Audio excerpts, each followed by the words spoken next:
Hey everyone, episode 37 brought to you by Mastercraft. I actually just had my XT22 out at Red Bull cliff diving in St. Petersburg this past weekend. 40,000 people on shore and in the water. So many people, so many paddleboarders and boats tied up. It was crazy out there.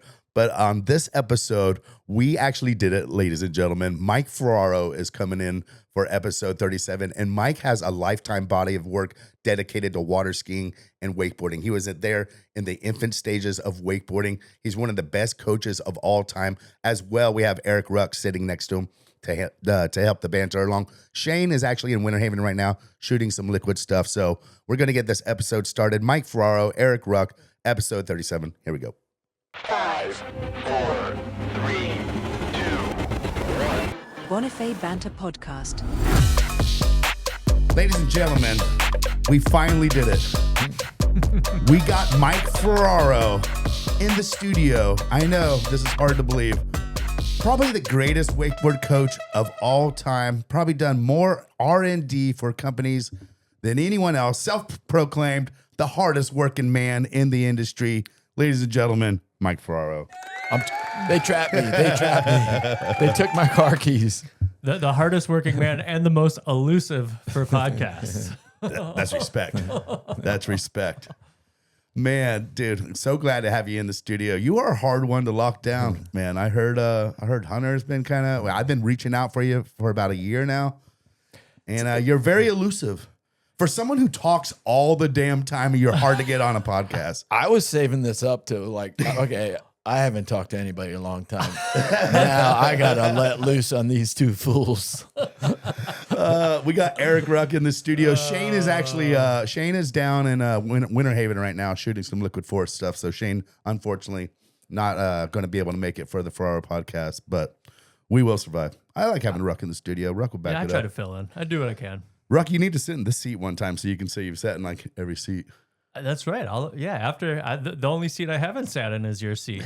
You can check them all off first. Yeah. Well, Mike, thanks for driving out, man. You got a long history of, you've seen the beginning of wakeboarding.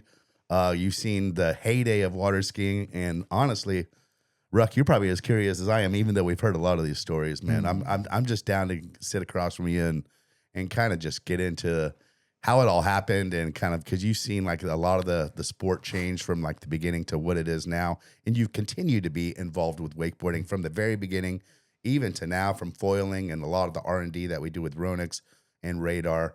What are you still doing today with R&D with like Ronix and Radar? Like kind of like, you still working with some foils and stuff? I saw y'all looking at a new prototype in the driveway out there. So R&D is still working. I just handed one off to Mr. Ruck. It's constant from all ends of it. So with the wakeboarding end of it, it's new shapes that are coming in, new technology. We're doing some crazy new things with cable wakeboards that are like mind-blowing, some of the results we're getting. Sick. And then, like this prototype the other day, and Paul O'Brien even said to me, he goes, I've never heard you so excited about something.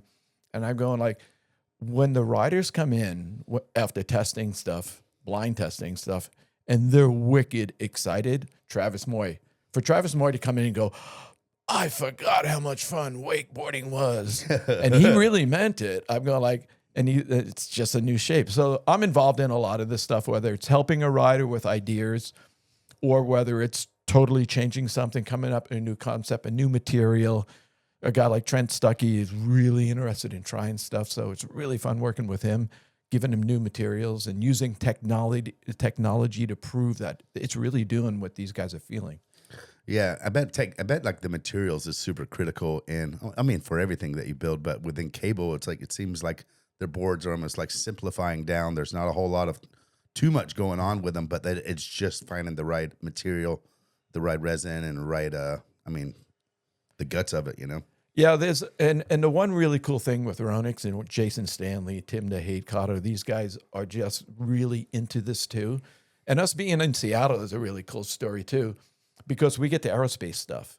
And so Herb O'Brien had such a long background with all these guys getting materials and stuff that they still come around because of the Herb days. And they go, hey, have you ever heard of this? Have you ever seen this? And they start showing us what they're using on jets and all crazy types of foams. And they show up with some stuff, and they like cut us some materials and say, try it and see what you think. And some of it works and some of it doesn't work. But when it works, it's like, whoa. Herb's dad worked for Boeing, right? Yeah. So he was born into aerospace. Isn't that why a lot of the wakeboard companies and not wakeboard companies, but ski companies back in the day, they were like, it's because Boeing had big aluminum blocks that they could cut their molds out of, and they wouldn't have to ship them. There were a lot. There's Probably a lot of reasons, but yeah, I remember hearing them say that the access to these aluminum cores were like pretty. I think the key word is the access to it, because up there too, there's water everywhere with like Washington and stuff like that.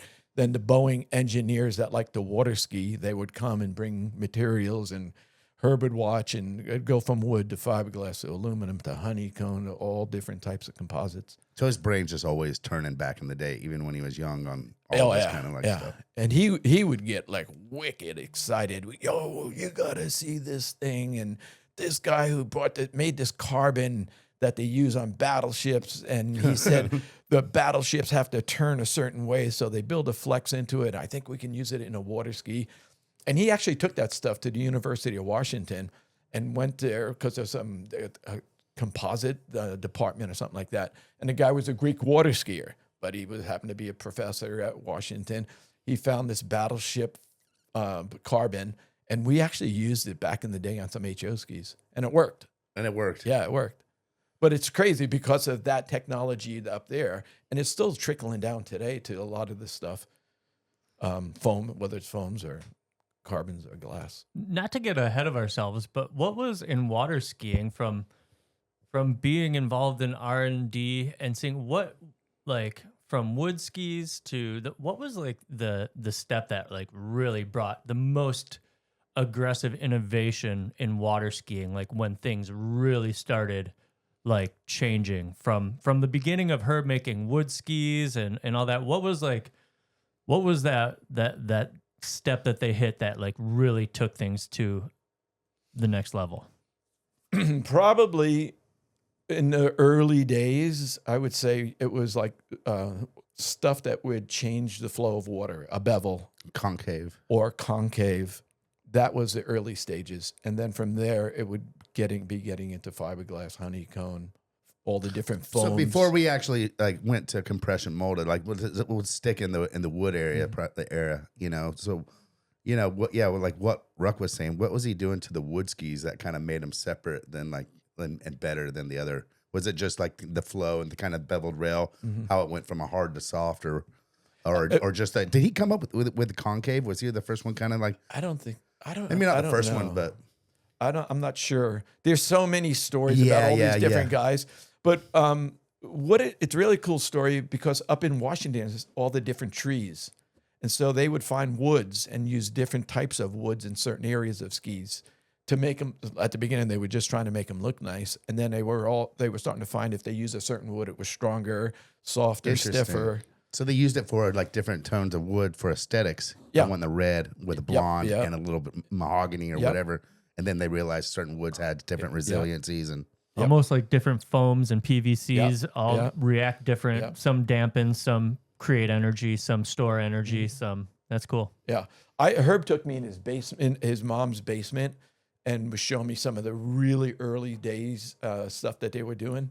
And then somehow or another, he met some guy who was a water skier, but he was really into all the different types of wood. He was doing like tabletops and all that sort of stuff. And then Herb and him started talking. And they go like, "Well, this is too heavy. This is too stiff. This is that." And then he showed me how they inlaid all these different things, and that was at the early stages with the bevels, because it was all trial and error. They didn't know, how deep should the concave be. Where should it be? How round should the bevels be? It's pretty cool. Like when you sit down with those guys and they tell you the stories, it was like slow progress, but it just kept moving forward and forward. And then they got into all the composite stuff. I love the wall down at the barn at Radar that has all the skis from the first one. that is sick. Yeah. And it just goes. And there's a story, like cool story on all of those. Yeah. and that was all this, that stages going through all the different ones. But yeah, you see it all the way. Like I'm sure we can find a earliest wood. picture of that. I think I somewhere. have one definitely on my phone. Yeah. And then it went from wood, then it went to fiberglass, and then they started doing honeycomb and all sorts of stuff like that. But they still didn't understand the flexes. And once the guys came in and started, like right now, there's a standard 17, 25. How's it go? 17, 25, 31, 44, or 43. And those are the flex points on a slalom ski. And until they really set those standards and figure that out, then they could really get the skis to do what they wanted them to do. If it was doing something funny, they could soften like 17, they could soften 25. And then Where wood, you're almost like you're like, you have to, whatever the flex is, you can kind it's of. really hard to You're control bending that. in some other wood and kind of. Yeah, we can control flex at any one of those numbers by 1 pound. So like if a skier is needing the ski to bend a little more in that area, our guys can. Mike the gatekeeper, he can do it. Mike the gatekeeper. That guy's amazing. That guy is amazing. He's the only one who lays up our slalom skis, are the ones at the barn. All the vapor stuff. I mean, one guy does every single. Really? He That's kind of sick. He knows what's going on. Yeah. That's a craft. Shout out to the barn crew. Yeah. Yeah. Oh yeah. Tim, Jason, Big time. the gatekeeper. Yeah. Yeah. What year did you meet Herb? I met Herb. And we're talking about Herb O'Brien for anyone out there. He's the one who started O'Brien Water Skis in the 60s. He started HO and Hyperlight. He started Ronix and Radar. There's probably a couple other ones that I'm missing there, but he's single-handedly probably done more for the industry, and that's kind of who we're talking about here. In '83, he started. He was working on trick ski stuff and trick ski boots and all that sort of stuff, bindings. And so in '83, he really started to call me more and ask me for advice and stuff like that. And then I was working with the Larson twins, and he was supporting them, sponsoring them. And so Bet you were. he was. And so he was always sending product to them, and then they didn't know what was going on with it. So I'd help them try to figure out, what the rubber edges were doing and all the different And for people things. that don't know, Britt and Ton Larson were some OG, two of the baddest ladies on the water full 3 event, right? No, they tricked and they did were they world slalom? they were world record holders for a long, long time in trick skiing. Well, they were hot twin But trick skiers, dude. They Yeah, were. They did do all the other. I don't think they ever jumped. They slalomed a bit and they snow skied a lot. I knew for sure they were, and they're from Wisconsin, or Yeah. yeah, that's what I thought. Kovac married one of them. Yeah, I know that. I know that, but yeah, I'm pretty sure I knew that they were from Wisconsin. Yeah. Britton. Corey Picos is from Wisconsin too. Yeah. Dude, Wisconsin's got some secret. Eagle Lake. Yeah, there you go. He's from Eagle Lake. There you go. And they're from Madison. Oh yeah, that's Yeah. right, Madison. Yeah, Yeah. yeah. Damn, so that was 83, and Hyperlight was that No, Hypolite was. No, yeah, that No, was until- yeah, Hyperlight was 87. 91. I think. 91, right? Or HO, yeah. So we were doing. I was doing a bunch of trick ski stuff for him, and then it just trickled down. It was Eddie Roberts, and it was Herb, and he used. And then I started working my way up, like the field director of testing and stuff like that. And so they would send skis down, and I would kind of. Oh, we didn't have. So before you were the hardest working man in the industry, you were the field director of. I was That the was your field. I was the field director. What does that even mean? Exactly. I was the guy. I think Eddie Roberts called me that. Yeah, you're managing the field, Mike. What are you doing? I'm managing the fields. You are boots on the ground. That's what I used to do at Lake Ronix. I was the field manager. Yeah, that's on exactly. on the mower. Your field manager. The terms of that deal has changed over the years. So we, and then it was just a matter of the product kept coming, whether it's boots or I mean, one time he flew me up and because they wanted to do a new trick ski handle, and they wanted to use the thing that you put on the toe strap. They had a guy that was sewing horse saddles, and they wanted to use the leather and all that, and so flew me up to say, tell this guy what to do. What's the best? You didn't one? tell him that was a bad idea. You could have put a stop to all this in the beginning. Actually, we made some really good ones. Dude, Joe Poland loves toes. Oh yeah. He gets hyped on them. Hands free. That's what I hated the most. Me too. When I was tricking back in the day, I was like, I think I only had 2 toe tricks. I had toe back, toe front. Yeah. And I would take that thing off and start flipping. yep. You could do a toe with 360. I think I could do a toe, but I'm not good enough to start my run with it. Didn't you trick 3,000 points? Yeah. 3,300 with 2 toe tricks. Nice. That's funny. What's your best in tricks? I show ski tricked. So you rate him by applause, like Exactly. but he had like a 7.9 on the applause meter. Do you one time. have like a send off wave? I mean, you know I do. That's let's just see staple. it. You just save that for You, later. you Mike. point it? I mean, it depends on the excitement. Of It's the not. crowd. It's not the same one for each. Yeah, no, it's there's a time and a always a place. little different. I'd love to see that. I'll show you later. Dano says you have to make eye contact. That is what Dano is very. If you watch Dano and he does that, he's like dead eyeing someone in the crowd. That's Just how like, he'll point at He you. stares at him. And, oh yeah, It's funny you say that because I went up to the smoothie shop earlier today, and him and Jane just happened to be up Oh, there, really? but the computer's out. So yeah, I sat down there, talked to him. Dano actually donated a Lake Life kendama. Is that how I say it? He's a big kendama guy. Big, but they're custom. got Only Lake one of Life hat 100. on right now. One of 100. Yep, and we got some Lake Life hats and shirts coming from Dano for that. So that's going to be the spin to win thing tonight. Unless you got some stuff to give away, Mike, that's what you got to Danny- get up to Cornfest. I want to go. You would love. I like that I stuff. want to go. Do you? Yeah, I never got to. I mean, like I got to hear all the stories from all you guys, but I went to Australia one year and they did one at Moala. You know that where Yeah, they have the gambling thing out back. They'd have the ski show, and it was like a Friday night thing. Moala. Yeah. It was like a Friday night thing. They had a little Chinese takeout thing and they had beer, wine, whatever. And it would be packed with all the locals just watching the show. It was great. Yeah. Yeah, the ski clubs go hard up Yeah. in Australia. Yeah, so that's, I mean, I know what the Wisconsin story was about. They had it kind of there, so that was my only Yeah. in person. But that was fun. Ike was in it. Daniel was in it. Watkins. That's right. That's right. So it's 1983. You're a field manager for Herb Field O'Brien. manager. Back to the story. Back to the field manager. So were you? What year did you get the Water Ski magazine cover? Or I think it was around then. it was around then. I Early thought it was 80s. like early 80s. Yeah. And do you have it on you? We don't gotta have. We That don't gotta bring it the up. overhead right now. one? I thought the shot of you were doing weren't you doing like a toe trick or something? And you're on the. I think You have like were yellow. doing a You have like toe. yellow or pink shorts on or something. Me and Ron Scarper were the, what was the name of that bathing suit company? Danskin. Bear. No, that was based out of Cocoa. It was back with all the crazy color bathing suits. Sundeck. Sun. We were the Sundeck guys, and so we were always Me doing and all Ron the suit. covered. Yeah, That's good. I would even like, I'd go with the sneakers. I'd go barefooting. Oh yeah. Yeah, checkered Vans. Yes. You barefoot in some checkered Vans. 6-pack. Yes. Check. Do you have photos of all this? Are we going to be able to Actually, show I the people? do. Are we going to show I the do. people? My wife put it on the refrigerator and said, "I missed you in your prime." Damn. I could hear Monica saying that. She goes, "I missed you in your prime." She goes, "You had a 6-pack. Now you got a keg."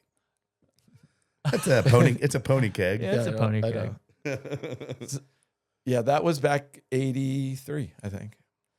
Damn, yeah. I remember seeing that shot of Mike doing the toe on the cover of Water Ski Was it a magazine. step over thing? Maybe that's what it was. Yeah. Yeah. Maybe you're stepping over and like looking at the camera or something.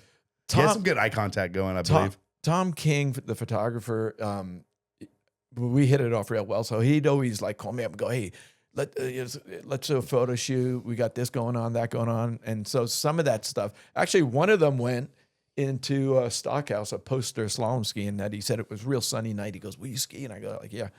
And so You were like in the posters at like back in those days, like Yeah. Kmart's and like wherever they sold like true story. all the posters. Like Yep. there'd be some babes on some posters, and then Mike on a Then- sunset. Yep. Nobody knew it was me. That was some legit 80s shit. You know, like the post like. Yeah. Do kids these days have posters on their walls? Does Ava? Did they grow up? They having have some posters? like the Taylor Swift. And Do people all make that stuff. posters? Like, are they Yeah, still making yeah, Taylor yeah, Swift yeah. posters? Okay, I'm glad about that. Like, But maybe action sports is not so. not so much. They have a couple. There's this Disney band that Nikki likes, but not like back in the day. Everyone had all the posters. Yeah. So then we go from the 80s to the 90s, and that's when all the wakeboarding fun stuff started. But hey, back to the original question. Like,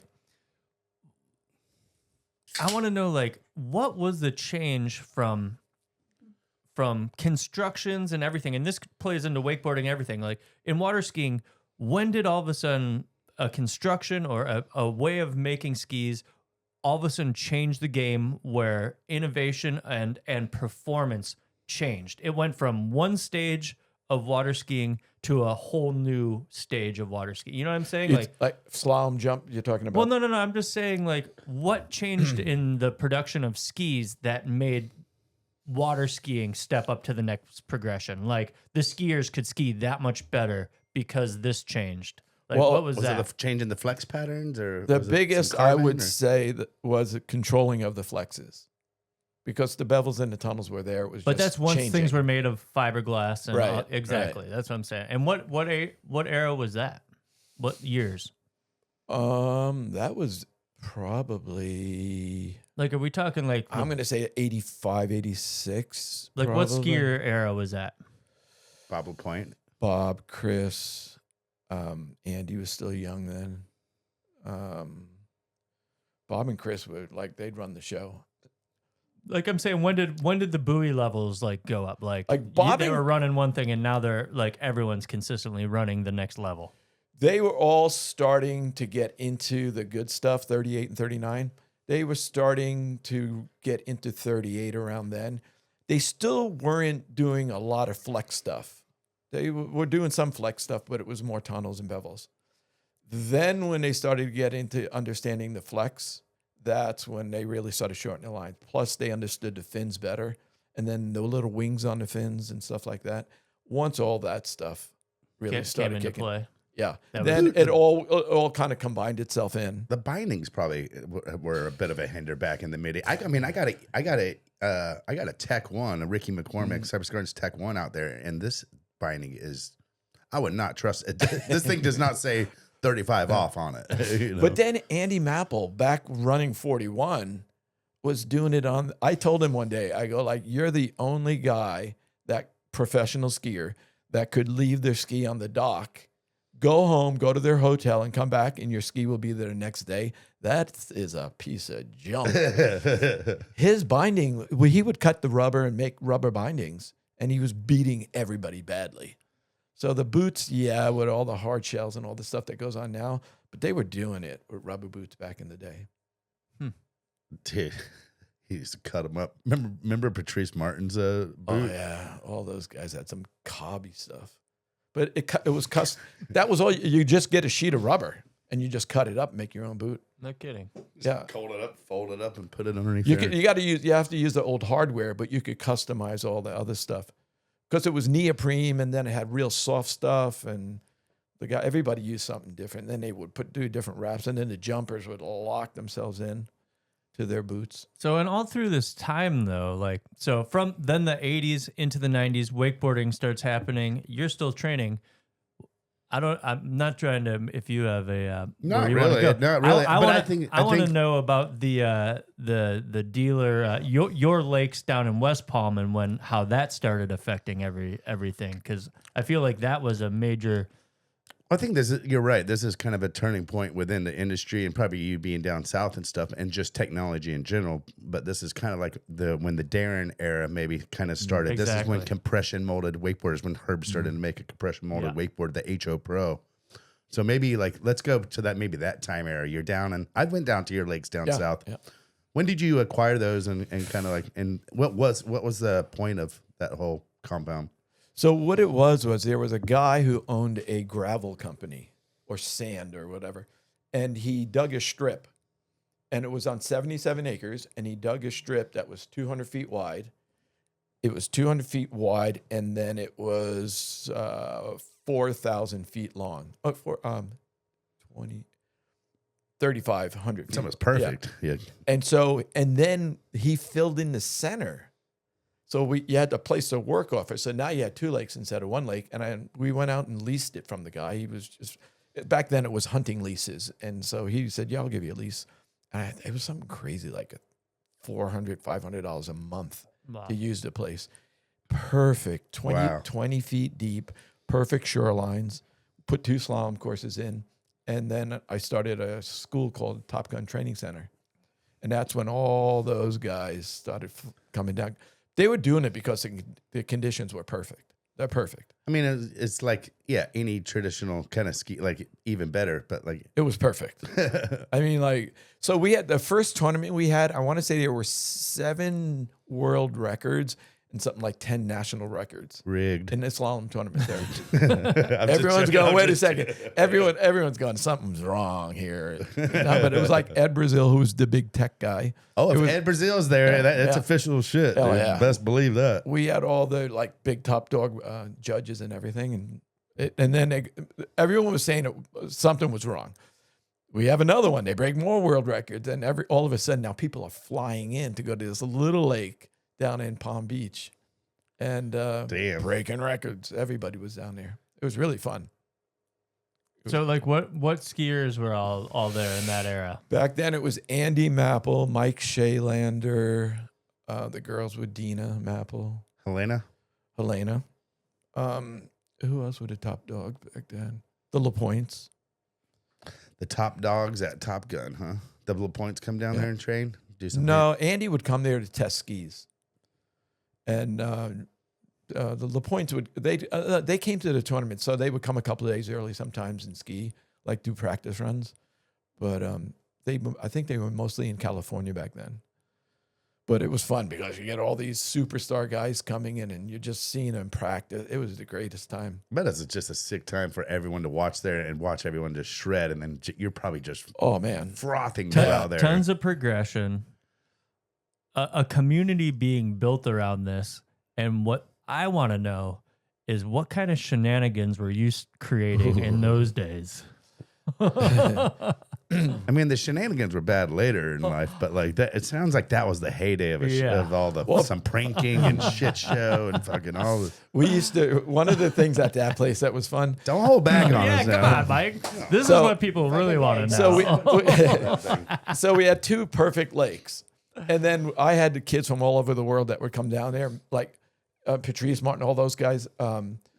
He didn't get involved. I wouldn't do it to some of those guys because they were like the top dogs. You don't want to. You gotta have some thick skin. But Matt Reaney and Jarrett and Craig Llewellyn and all those guys, we would have a contest. All the Canadian crew, those were your boys. Yeah, I was coaching the Alberta team, and I also was coaching the Canadian team back then. He needed hockey tips, is what he needed. Yeah, really. So on Fridays we do a contest, and we'd hook the trailer up, and all the kids would get on the trailer. And we'd go through really rough roads. It's all dirt roads. Like what, a boat trailer? Yeah. And they'd hang on the trailer, like squeezing on this. And we'd take them over the big bumps, but it was a speed limit. We'd only go like 15 miles an hour, but it would bounce them so high. And then we'd back the boat in the water, so it would get the trailer in the water so it'd get wet so they couldn't hold on good. And these kids slinging off the trailer. That was one of the Friday things we do down there. Matt Reaney, I remember, he won the contest, and he's at lunch. I go like, "Why don't you sit down and eat?" He goes, "My ass is so sore, I can't sit down." That was like from the trailer ride? Yeah, is that kind of like their initiation? You're kind of like, but they would do it every week. Darin was doing it. They would do it every week. They'd get so mad, but they would do the trailer ride. How old was Reaney, and how much older They were you than Reaney? They were like 16, 17. 15, 16. Yeah. Maybe Darin was the same. Darin might have been a little younger. Craig and Jarrett were probably 15, 16, 17. So in this era was Darin water skiing? And Yeah. This is before. This is for wakeboarding. Yeah. For Darin Shapiro. I have a good. Darin I have a good one. The first time Darin wakeboarded, so he was a 3-event skier. He was in. I think he was ranked number 1 under 17 in overall slalom jump trick. But he could run 32 off. He could jump like 150, 160 on a small ramp, and he could trick. I don't know, maybe 4,000 or 5,000. And So Herb calls me up. He goes, "Hey, I'm sending this guy down. He's got this ski board thing. His name is Eric Perez." I go, "Yeah, send him down." So Eric Perez comes out and he's doing like 360s and like some weird looking flips. And Herb calls me up later in the day, and I go, "Oh." So he's out there doing this thing, and then he left his equipment there. Darin comes out and he goes, "What is all this stuff?" He was real big into surfing. He'd surf every day, Darin. It's this guy. He's doing flips and stuff on that. He goes, "I could do all that stuff." I go, "Just go out and try it." And go out. There was no wakeboard boat. It was a ski boat. Darin went out, and first set, he was better than Eric Perez. First set. and Eric's like the pro. And he's the for his best. company. He was doing that blender and all that What stuff. board was yeah. he riding then? Was it the HO one with the glasses like poking through? Like I think it was. This would have been I think HO it might Pro. have been Wake Tech back then. Huh? I think it was Wake Tech, and then Herb might have done the one with the phasers. No, I mean before No, there's the before HO Pro. before the HO Pro, that was the first compression molded wakeboard. The one with the before, flazer. before that, it was like The orange and blue one with phasers. oh, are you talking about a Wake Tech? No, the Hyperlight. Oh, right, one. right, yeah. And so it might have been the first round of that, and Herb shaped it for me. He sent it down. But to make a long story short, Darin was better in one set. Herb calls me that night and he goes, "Hey, how's it going with this Eric Perez?" I go, "It's good. He's a nice guy and stuff like that." But this little kid that rides here, I had him ride it, and he's better. And he goes, "What do you mean he's better?" I go, "Like, he's a lot better." Because he was like, Darin was just doing everything he could do on his trick ski, he wanted Right. to do on that. We Right. didn't know any better. So make a long story short, about a week or two later, I go, if Herb sends you, there was the first World Championships in Hawaii, I think in Kauai. Yep. yeah, it was. Yeah. And he goes, I go to Herb, "This kid could win if you send him." And he goes, I'll go, but I want to go there to go surfing. I don't care about this wakeboarding stuff or whatever it was called back then. So he just wanted a free surf trip out of this. What did they call Skiboarding. it? Skiboarding. You know who named it skiboarding? Who? Murray Frazier's brother, Paul. Paul Frazier. Yeah. See? Because didn't he compete in the first? Yeah, So in the first Worlds, you had Paul Frazier. You also had, obviously Eric Perez, Darin. But then why can't I think of McElhaney, maybe? No, maybe McElhaney. But why can't I think of the dude that Chad said, "You're doing a lot of this, but I need you to be doing this." Oh, Kim Bernard. Kevin Bernard. He was the slalom guy. Yeah. Okay, yeah. he did the He's when slalom, yeah. wakeboarding was going through. Oh, yeah, With I sunglasses, always. oh man, that cracks me up. So Herb- You're doing a lot of this. I need you to be doing that. So Herb sends Darin. He buys him a ticket, sends him there.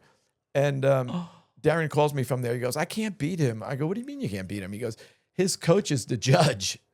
Eric Perez's coach is the judge. So to make a long story short, it was either 13,000 or 16,000 points won it. And Darin lost by 100 points out of 13,000. And it was the judging thing. But he liked it because, the competition and all that sort of stuff. And then he would just go nuts. Then we had to get him he wouldn't jump anymore, wouldn't slalom, wouldn't trick. I can relate. I hear That's you. what he wanted to do. That's what he needed to do because he was good and he was going to make the U.S. team. I think he was going to make the U.S. junior team or something. There was some team he was trying out for back then. I mean, walk people through, like, people who don't really are like weren't around or kind of know the history of kind of like, I mean, Tony Finn with the Scurfer and Jimmy were making like red line kind of boards back then, but these were big kind of like surfy kind of boards. O'Brien made like a Scurfer or like a ski board that was like really big. It's that rotomold. It was like the knee boards. Right. It's like it's made like a compression or like a knee board. It just had a lot of volume to it, really curvy rails. And this thing, it was almost like the density of a real surfboard. Yep. Like or the buoyancy of like a real surfboard. It was horrible. But they were made for carving, and that's what and Jimmy and Tony, that's what they were kind of about. That's why a lot of those kind of like the turns you see of Jimmy, they're all just like really gnarly carve shots. And a massive fin it had, that crazy Yeah, fin. like big old crazy fin with a wing on it. Yeah. And then from there it went to, I mean, that's when Herb made the first Compression compression molded, molded wakeboard at the HO Pro. And when I'm telling you, like, there's a single piece of technology I feel that That's what I'm asking. Also, yeah, I mean, through this whole I think thing. that's what Ruck That was was kind of like that. leading up to, and maybe it didn't happen for skiing because skiing was maybe it happened a little earlier in skiing, but at least in wakeboarding, we weren't riding really wood wakeboards before we rode compression molded. We were riding huge buoyancy kind of foam boards. So like when that compression motor came out, and then you had Darin on that thing. That was what those two kind of variables are the things that changed the fucking game right there. Well, it went from the Scurfer, that was the big thick rotor mold. Right. It went from that to compression. So that was boom. All of a sudden you could ride it. You can get up on it easy. It wasn't all floaty and stuff like that. Just the whole profile of it, super skinny. I remember they started to make the HO knee boards back in the day where like. But then what happened was after the first Hypolite, then the Hypolite Pro, we started working on the edges and the fins and all that sort of stuff. So we took like the big buoyant board, the Scurfer, then we made it down and compression molded it. But it had huge 90. I remember it had like 1/2 inch 90-degree rails on it, the whole thing. So it was weird.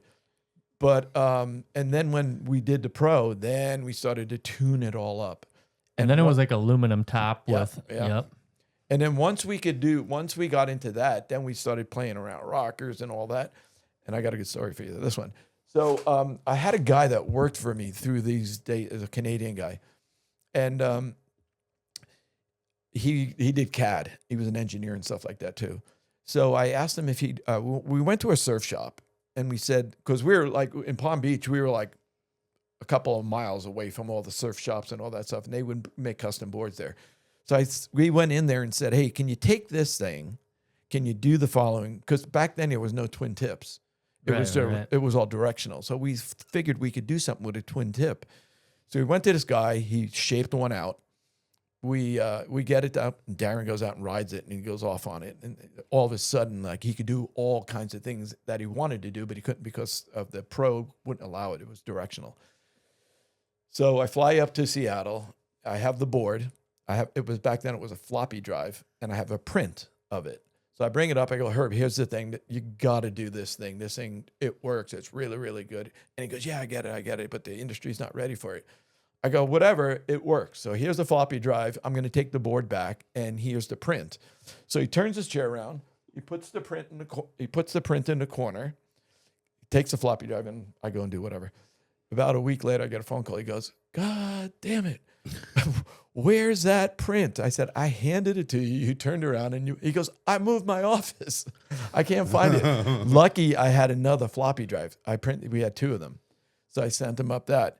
And I go, why are you in such a rush to do this now? Like before you said the industry's not ready. He goes, haven't you seen? I go, haven't I seen what? He goes, Wake Tech's got the Flight 69. It's the same goddamn thing that you brought up here 6 months ago. Yeah, the industry's not ready for it. And I mean, like, so there's one right there.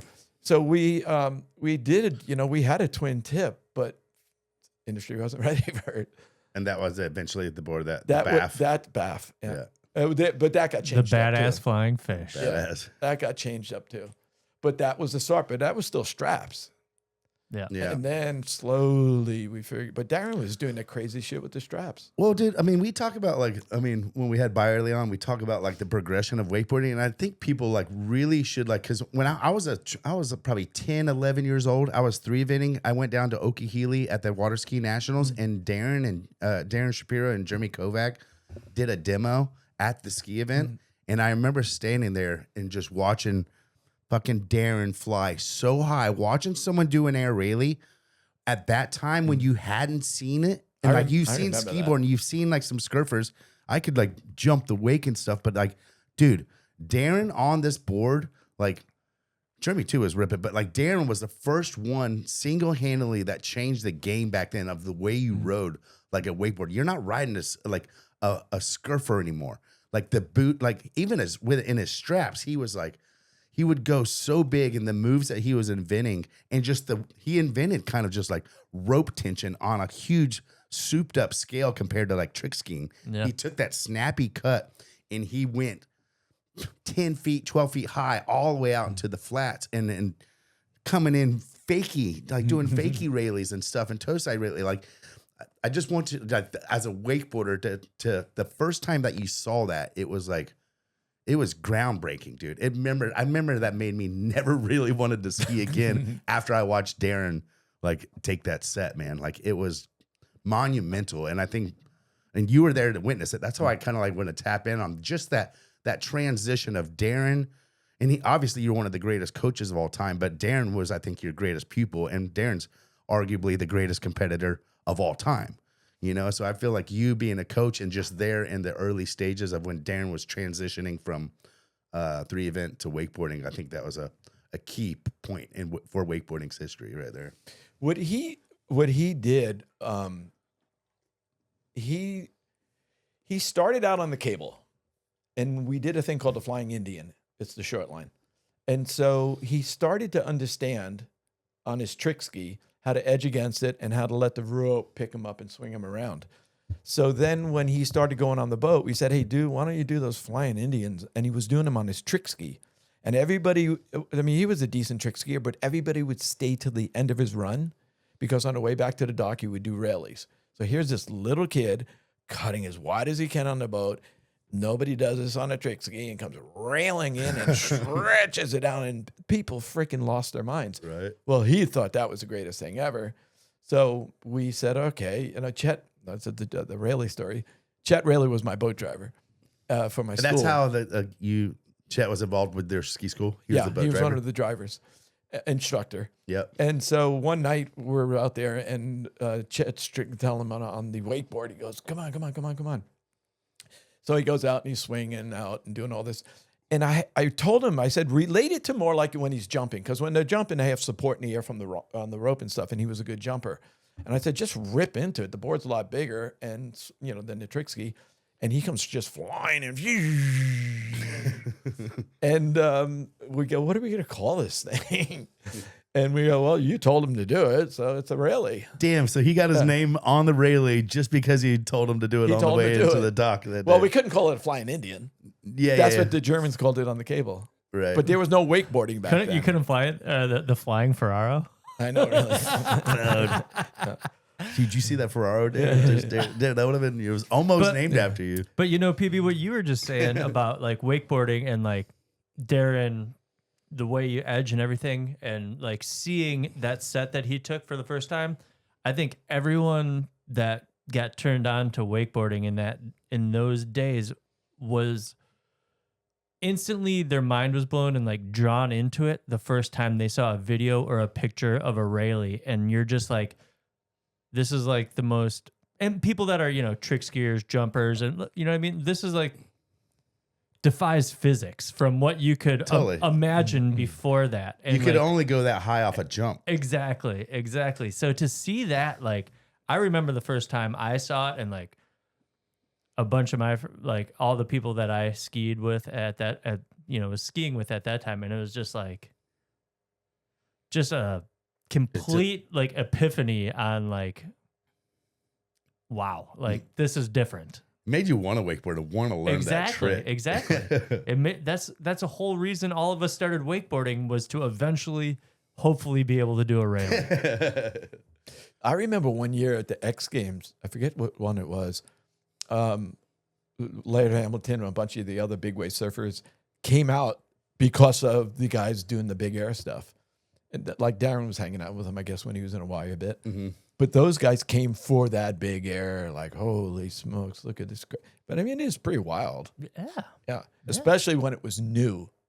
But still, all board sports, like very few sports, you get to use your handle and use it to get up and then come back down. And that's what I said. It totally, like, from a normal skier's, like a trick skier's perspective, and especially a show skier's perspective, like where you're doing gainers or fronts on a jump and you're doing a front and a back roll on a trick ski, you know what I mean? That was just so, like, the physics behind it was mind-blowing, that you could fly like that and then bring it back down. You know what I mean? Like, it was fucking sick.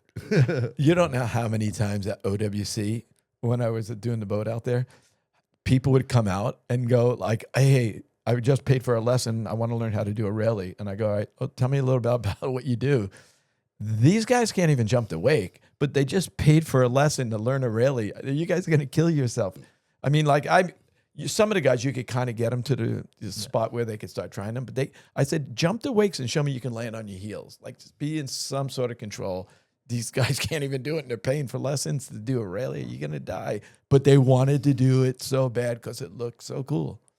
That's the facts. Yeah. And you would lose as many brain cells as you could to try on crashing on this thing to try to learn it. It was worth it. Yeah. I mean, you probably had these guys showing up to teach me a railie. It took me forever to learn a railie, dude. I Really? went down, and Me too. man. I went down, and Shane and Bess tried to teach me. I mean, I obviously tried on the boat first, but then we went down to the cable, and I just caught a whole day of toe side edges. Did you try on Indian line? No. This is before Skylon too. So when I was Okay, trying yeah, on the yeah, boat, yeah. and then when I got back from the cable, I think we shortened up the rope really, really short, and I did almost like the wake surf, kind of like almost like we were going like 15, 16 miles an hour and on the short rope, and I kind of just started to kind of like let it out. My arms are always in, so I had nowhere to go. I needed you back in the day, Mike. You know, my first rally was my first time to Bonifay Ski School, and before that, shout out. I always give a shout out to Scott Hussey, but before every single one I would do, I'd come off and look this way, and then you're stargazing. You know what I mean? So I would always end up flipping away or just coming Right. down fakie, and then like the first one I did in front of Hussey. I went and did that. He goes, man, as soon as you take off, just look straight down the rope. He goes, you're looking this way, like, and literally the next one I landed, I came off, edge through the wake, looked straight down the wake, and he's like, Locked in. just locked it in. And that's all it was. Hussey had the tips. Yeah. Right. So, Mike, when you got into coaching through skiing, and then that kind of like is how you became the greatest wakeboard coach of all time. We'll just go ahead and say that out there. How many? Give us a quick rundown if you can remember. How many? Like, who are some of the names that you coached going down Wakeboarding. wakeboarding? Would two of the first possibly be a Jeff here and a Chad Sharp? They were. Jeff here was a water skier. Yeah. Yeah, so he would come down to my ski school, and Oh fuck! so one of my favorite. I got so many Jeff here stories, but Yeah, one of tell them. us When he was one or two good when he ones. was a little guy, You got a huge SD card right he here. won't wake up. He doesn't want to wake up in the morning. And we had 2 loads of cars that were going, to the lake. And I go, Jeff, you have to get up. No, I'll when you come back for lunch, I'll come out. He'd wake up. You have to wake him up when you go back for lunch. But his mom was talking to me about all the, the money stuff and this and that. And I go, well, he hasn't been skiing at all. And she goes, well, I got the bill, and the bill was pretty high. I go, that's just room and board. He didn't ski once during that whole time. What? One other time, his mom calls me up, and it's like early in the morning. We're getting ready to leave. And I go, he's just probably still sleeping. Or maybe he got up, and I go in his room. He's not in his room. I go back to the phone. I go, or maybe he went out for a run. She goes, Jeff is not out for a run. He snuck out in the middle of the night and went to some girl's house down there. He's like 14 years old. Jeff. That's where it all started. That's why imagine that whole crew when you're 14 going down and So who Mike Ferraro's ski camp. That whole house was filled with all when these. Jeff was 14, who were the older guys in the house? It would be Craig Llewellyn, Jarrett Llewellyn. Kovac was staying. Big Canadian crew. That's what I Yeah, said. All because the I was Canadians were his working with boys. the Canadians. Who else was around back? A lot of Euros, a lot of international guys. Some guys you wouldn't know the names. Like now, their kids are the best water skiers in the world. Richard Abelson was one kid that was there back then. His brother. Now his kid Jake is really good. I think he's number 1 overall now, or something like that. So it was a whole crew, and they would just be coming through all the different countries and all that sort of stuff. Would send their guys over. When I was working for the Canadian team, my name got pretty well. I was working with some super kids. It wasn't a lot of me. It was a lot of them. They were just getting time on the water, Right. and they trusted what I was saying. And so they had the confidence and the trust in me as a coach, and they knew I would work hard for them. So I would try to keep them safe, but try to also push them out of their comfort zones. And they got good really, really, really fast. Then I'd be traveling internationally. These people would see that and think I'm some super coach from getting it. Meanwhile, I was just giving them different Time information. and kind of pushing Then them. then the other countries started sending all their people over. Then technology came in, and I was always into the technology part of it. And then I was forced to Developer software. exactly. I was Field forced marketing. to get certifications in coaching, which I never wanted. Sometimes they would grandfather me into different countries so I could bypass a lot of the. Back then there was no internet, so you had to do book work. So you were getting grandfather references way before this shit. So back then, my coaching knowledge got you good. need a freshie. I'm good. The coaching knowledge was getting better because I was forced into these situations to learn. Well, now it was really important because that's what you need to know at these super high levels to get these guys to perform. And they have a lot of countries have big funding for like for skiing and yeah. wakeboarding to where they can send That's you. why I'd have to get the higher ratings because if I got a high enough rating, they could take. There's a rating on a coach, Yeah, there's really it's real. It's a measuring system. yeah. How do they measure that? By results? by your schoolwork, by what you do as far as going through all the seminars and all that stuff.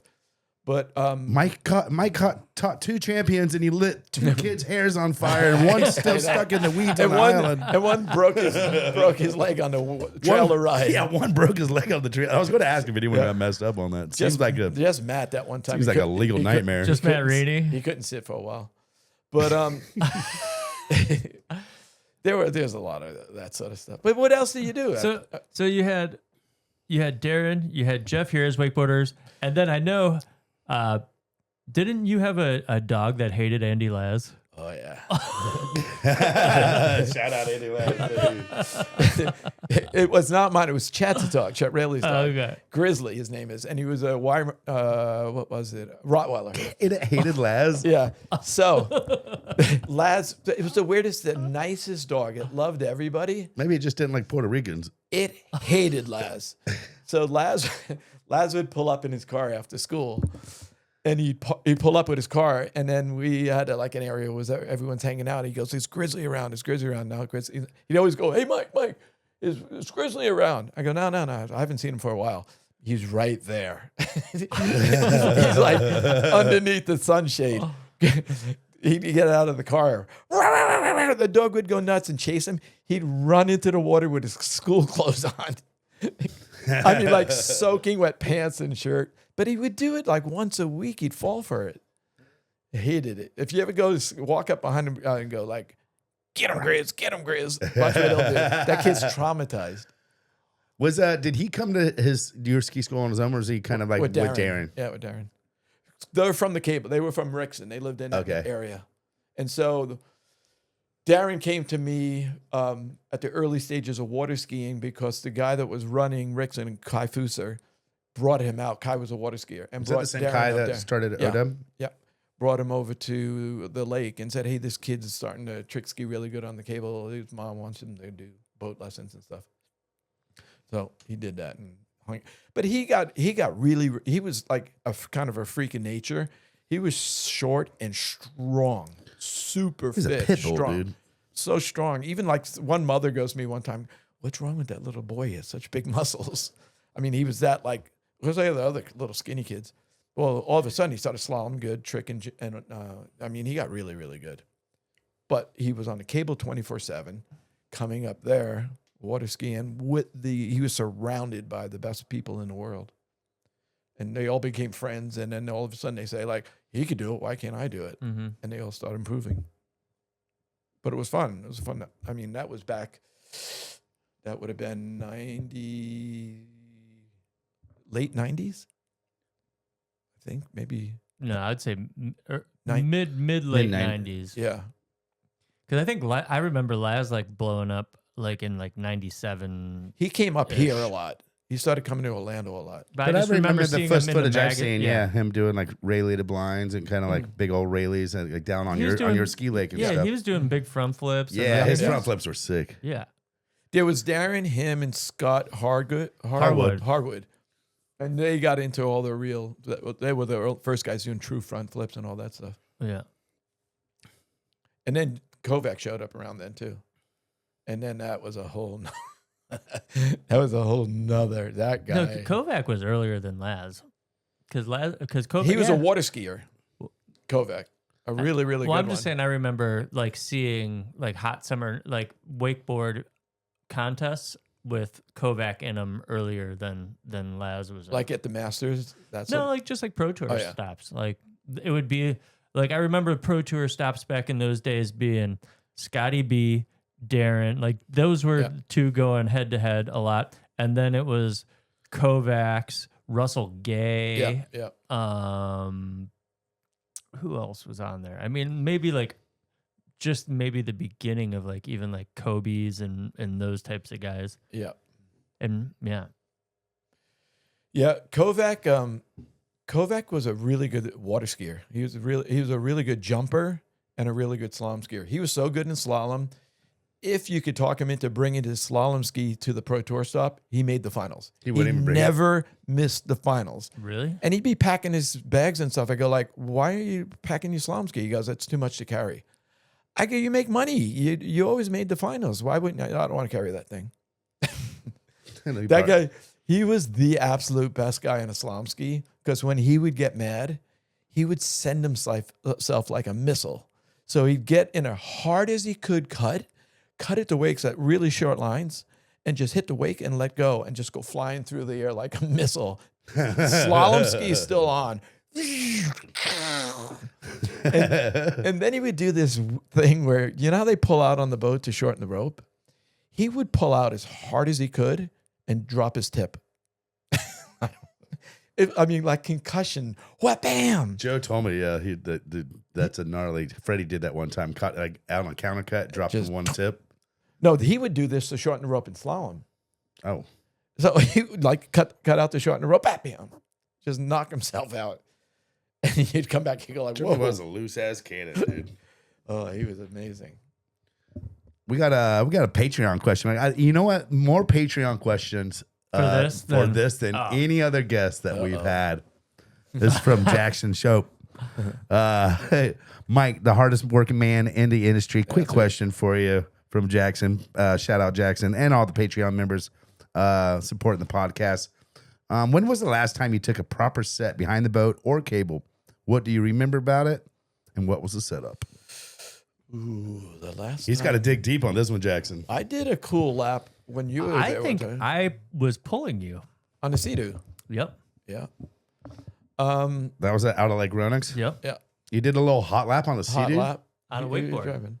It was a prototype for something, and Mike wanted to actually try it. And then somebody was giving me a hard time about We always give you a hard time. when the 2.0 was on the beach in the Yeah. front, and Did you do a down and back? yeah, just like a little acid drop start. Just a little acid drop. That's enough. I hadn't been on a wake skate in a long time. I remember seeing you get out on the cable and hit some rails. I And used to you bust some OWC every threes. day. You bust some 360s. Remember, I was in the Indian contest. I I was in last. Clean Dean beat me for the last cutoff to make the finals Really? You sick were about it. going against Clean Dean. on the Indian line. I was sick about it. What happened? That rip your arms off? No, I went like 1 foot less than him, whatever it was. You went into the parking lot. This knucklehead would just hold on. I remember those. The beginning of OWC was like those first like 99, yeah. They had a the scale. Surf Expos and was that Surf Expo, right? Yeah. That party. Thursday night parties at Yeah. Surf Expo. Yeah. We'd be out there. I remember. Dude, and it'd just be, I had the yellow gloves on with a tractor grip Yeah. straight line handle. Dude, you cannot pop the handle on this thing. The carrier's pulling out before you're popping the handle. You went over the tower one time. I was definitely above the That cable was line, 32 yeah. feet, I think. I remember I thought it was like so big. Like it was like the biggest I've ever gone. I'm like literally looking straight ahead and the cable's below me.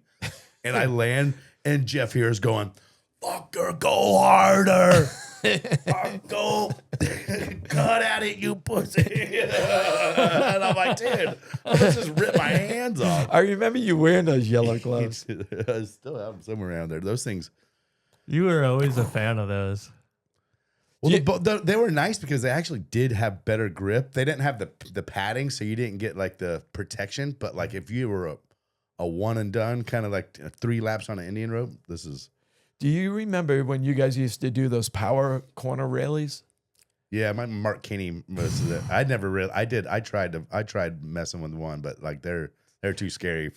They would railie before the corner and then let the rope whip them through the corner. Man, and ropes broke. They were breaking handles and stuff. Yeah, well, You're carriers. thrown. OW's carriers never really pulled out. I wouldn't trust a lot. I did a lot of Indian ropes at other cables, and I would pull out probably like over half the time. I'd pull the carrier out. Yeah. I never pulled out one at OW, or at least on like the carriers that I hooked up to. But yeah, you're right. Mark Keeney would do one. I saw him do one at on where your Mike's place was down there. Tower 1, he cuts out.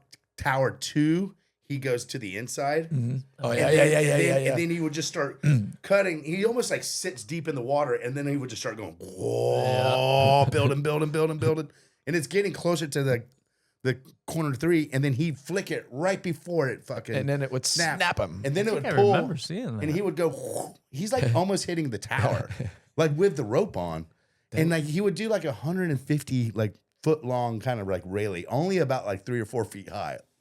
It was wild. If you pop the handle, you're like dead. You're dead. on shore. You're dead. Somebody used, I think it was him. He would do like a power railie and then hop over and then come and sit on the boat dock. Oh yeah, he'd have that much speed. That was with the days. And then you knuckleheads in the morning when you would come out and do that rope swing. Yeah. That was wild. The Dub Club. The Dub Club. Yeah, you could walk over there to the far side of OWC, and we all etched our names into the pylon over there. And if you did a double on the rope swing, you got to put your name on the. Did any girls ever do it? Yeah, I think we probably slung a couple off. We were doing. It was pretty consistent for we were going all the time for a minute. You guys would just show up early in the morning. Yeah. One time we went after downtown, like 2 or 3 in the morning. I think we like hopped the fence and went out there. And did you get a light? No light? Oh no. You could. I mean, 528 had some like kind of like ambiance. Damn. Yeah, dude. That was early OWC. And Herbert Bryan, he shaped the shorelines and did the whole grading of that, didn't he? Before, well, give everyone a little history on OWC right now. That was like a pond that had, like at Lake Ronix, that one spot where you always get mad at me when I would back the boat up. Yes. There's that little cone. There's like a cone there. Yeah. They were all over OWC. So they had to bring a dredger out and dredge that thing for like 6 months. So they would like dig down and hit hard pan, like they would. They were doing so it. They were sucking it. They were like a big, like hose sucking it all out. I remember the first tour stop that was there in '99. I remember the water was like chocolate milk. Yeah, it was chocolate milky.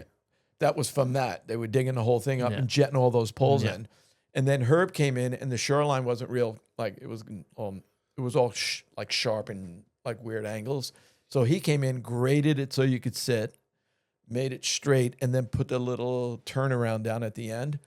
And then he run 3-phase power down that whole thing. That was really? Damn. Fortune. And he just came in and did it. He just came in and did it. Yeah. And then had one day, it was all dirt back then. One day, all of a sudden, these sod trucks started coming in. And there were 100 sod trucks. I can imagine how much sod that is. That's a lot of sod. He did the whole thing. The whole wraparound. Everything. Yeah, it was crazy. And then down at the boathouse, that turnaround thing was never there. They would just come in with an excavator on the weekend and dig it out. So the turnaround down at Mike's place right there wasn't? That wasn't there. And then down at the other end, it wasn't there. They did all that stuff. And that was just, Herb would come down and go, I'll just fix all that. And then all the backwash system, he came in and did that whole thing. I mean, there's so much backwash coming into the cable when the boat was running, it was like impossible. Damn. Then he put all those floating things. I think him and Renee I don't know, somebody figured out how to do the strapping of it. It was all scientifically done, so it worked. Well, thanks, Jackson, for that. What was question right there. What was the actual answer to Jackson's question? You pulled me for a hot line. Yeah, I think your pool was the last time he took a And then sesh. I did that little cable session. Yeah, but then he also did ride when we were testing foils in the beginning before we came out with I had anything. a foil. He did take a foil one time. Yeah, on video. And then he also strained his hammy on a foil. Foiling's not for you. The pumping? No, I never got that far. Jay Stanley has a great photo of Me falling. of Mike eating shit on a foil. We got to reach out to Jason for that. I've got Can a you hunt lot. that down I've got for a me? Yeah, no, he'll send it. I've got a lot of Jason doing that. He doesn't even go anymore. He's giving it up. No, that's not true. I just talked to He's- Bryce this morning, and he said that him and Jason have been going out a bunch. He's trying for the hardest working man in the industry's title. You think he is? He He's coming might, for you? He might be. He's close, but he's got to get up early. I know he definitely is. He's the funny guy though. Jason gets up. He's at the barn at like 4:30 in the fucking morning, dude. He's up early. He's the only one I can call because I get up early. I can call him because he's up. Well, Yeah, he you're gets 3 up- hours ahead of him, so you Yeah, get 3 up. hours. He gets up 4:30 to the barn. I think. What time you get up nowadays? I struggle to stay until 6. It's a struggle. So you're dying to get out of bed before 6. I was up at 5:30. Really? Yeah. Sucks getting old. Damn. How young are you? You I'm don't have to disclose if you don't want to. 70 in a month. I feel like you Dude. took 5 years off that. No. 70. It's No, good. I remember your 60th birthday at Radar. These guys we made trapped you me. shotgun all those You were beers. there. Chad and I Hey, made him shotgun a bunch of beers. I would always try to be talking, hanging out, and then I'd start walking backwards till I got far enough away from the light, and then French exit. I go down to the barn. Chad is like following me everywhere. I had to stay up till midnight because it was my birthday, and then I had to chug a beer. Yeah. I chugged it. Is that where you passed out down the barn and we went down there and No, that was somebody else. Yeah, I remember that. Who was that? I forget, That was Eric's script. Eric's when script, he yeah, was, He was a rep for He was a rep. a short time. It was his That first might, year that at might have had something to do with it. it was his first year at Rona or Radar being a rep, and he like crashed out early the first night. And I remember he paid for it? everyone was like, The entire campfire "We're not went letting down this and like, woke yeah, him we're up. all going down there to wake him up." We never did that to you, though. Respect, Ruck. That is respect. No, those guys, Travis Robinson and those guys, they were all over That's banging. no respect. Oh, they come down and they do donuts with the four-wheelers. And then they throw rocks everywhere. And then Jason comes and he's all upset. And I go like, I don't know, you got to talk to those guys. And then they'd come up and be trying to pick the lock on the door. No respect. No respect. We got one more quick little Patreon question from Meagan Ethell. Hers are really quick and easy. Thank you, Meagan, for who was more annoying to coach, Meagan or Dallas? That could be a tie. Two of the arguably, the greatest women wakeboarders of all time. You taught them both. Meagan Ethell, That could Dallas be a Friday. tie. It's a tie. It could be. What was that? What was? How are they different coaching? Maybe I'd have to try to figure that out on how many times I've left them in the lake, just drive away and Just go back, left them. put the boat away and go home, and they're still swimming, all pissed off. Dallas, see, Megan was annoying mostly on the water. Yeah. Dallas was annoying on and off the water. She would steal my freaking car. We're at Okie Healy one time. And Carly was my other daughter was with her. I had a brand new Tahoe too. She doesn't drive. She's like 14 years old. I left the keys in the car. We're out in the boat. And I look up, my car's gone. Like, what's going on? She took it to the gas station to get a drink. And she had to go out. Okie Healy's busy roads. Yeah. She went down to the gas station, got something to drink, and came back. That's it. So I go, okay, now you're really you're pissing me off now. And you burnt a cigarette staying in. So here's what I did. Well, they have really heavy sand spurs at Okie Healy. So I said, don't worry, I'll get even with you. So we're going up and down. Those up are and down, scary up and words down. coming from Mike Ferraro. Right. So she's skiing, wakeboarding, and we're going up and down, and I'm slowly working my way down into the corner. So she has to walk all the way back in the sand spurs. So I drive all the way down, just take the rope off and say, walk home. That's your punishment for doing it. She couldn't even make it 10 feet.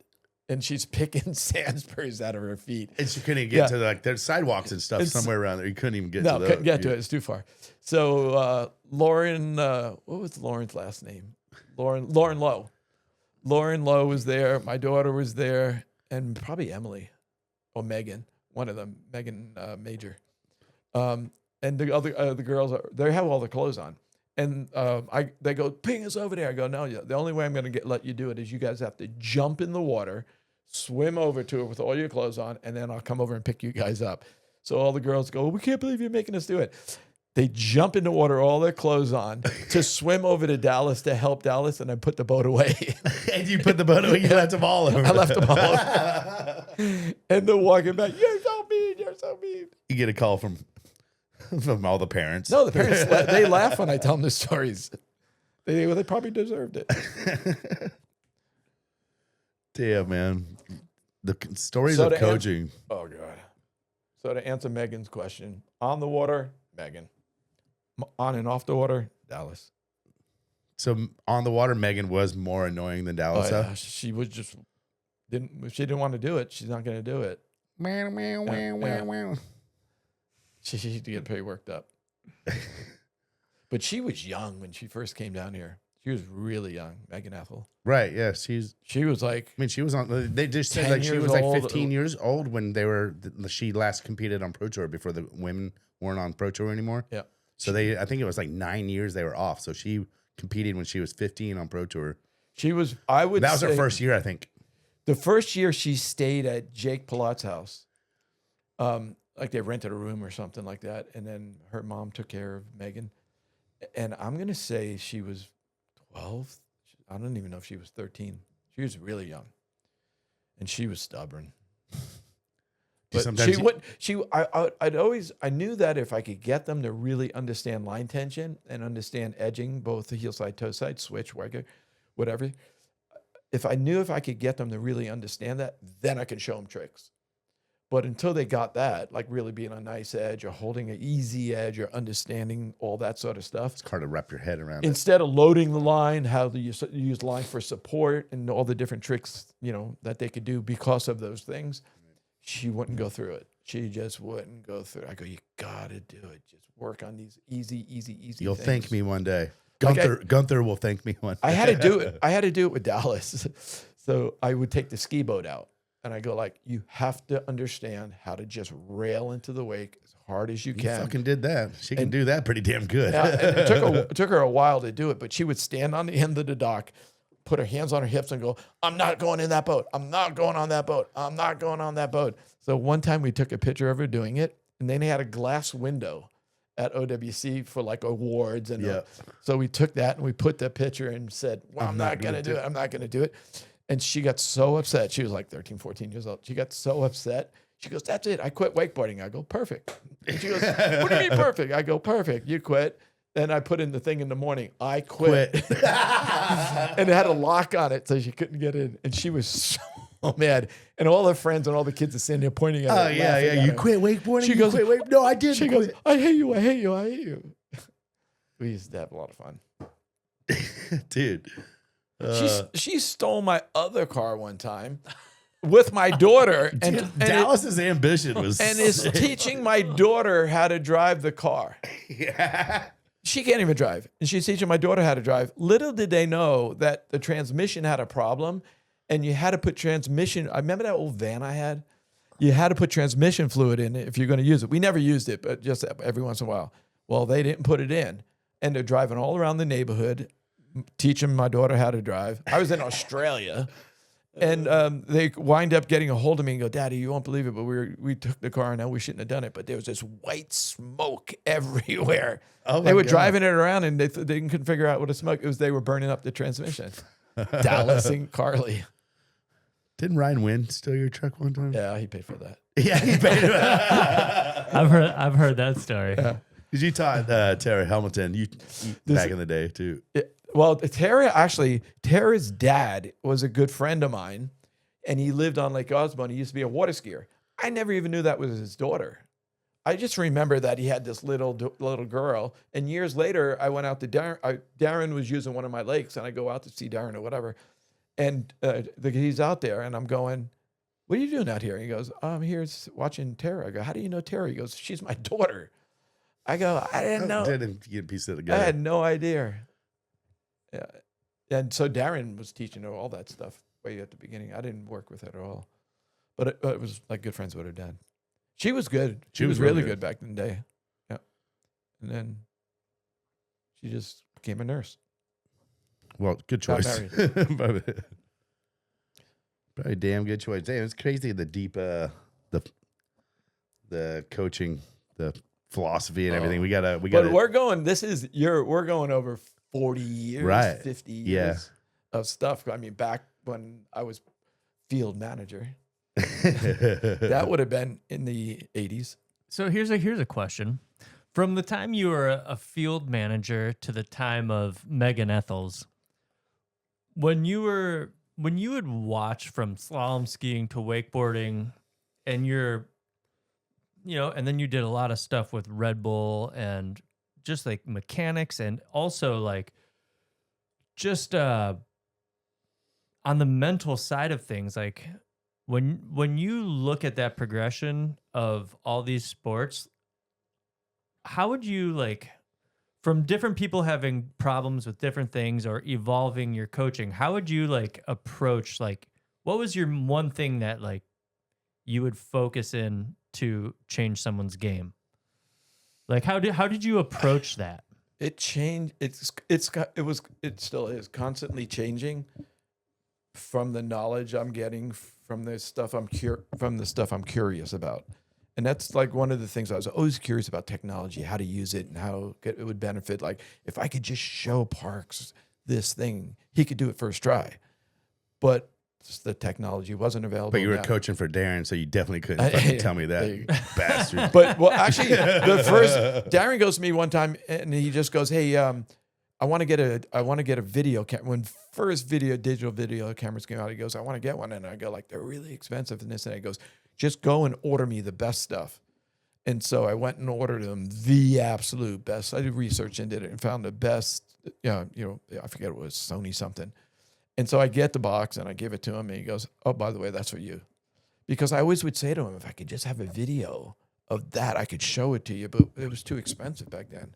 Well, that stuff was So thousands Darin of bought you dollars. a camera. I ordered the best of everything. And that was when Mike started Yeah, filming. that's when it started. Exactly. But to answer the question, it, like, as I understood more at the beginning, all that coaching stuff I had to do for the countries, Right. I didn't want to do it. It was a pain in the ass, but I started to understand once you get into sports science, you really understand sports physics, sports biomechanics. That's a word I was looking for: sports psychology and all that type of and stuff. all that, Yeah. and then all the neuroscience stuff is really important when you start getting into the deeper stuff. So, all the approaches as you're watching something, I have a better eye now for how to move the body the most efficient way and how to deal with forces the most efficient way. And by understanding that, as you're looking at something now, you go like, no, that's what it is right there. Whether it's, they're not dealing with forces, but the force is good enough. It gets really, really easy once you have a understanding of that. Like, I can have some of the guys, like I work with Ryan Dodd, jumper. Yeah. And I was a training partner with his dad, so we're really good friends. And then Ryan's been around since he was born. We were teaching him, doing all that. So I've known him and worked with him from jumping from the beginning. He can send me a video, like he sends me videos all the time. And he goes, what do you see? And like, I really can watch it once and know exactly what's going on.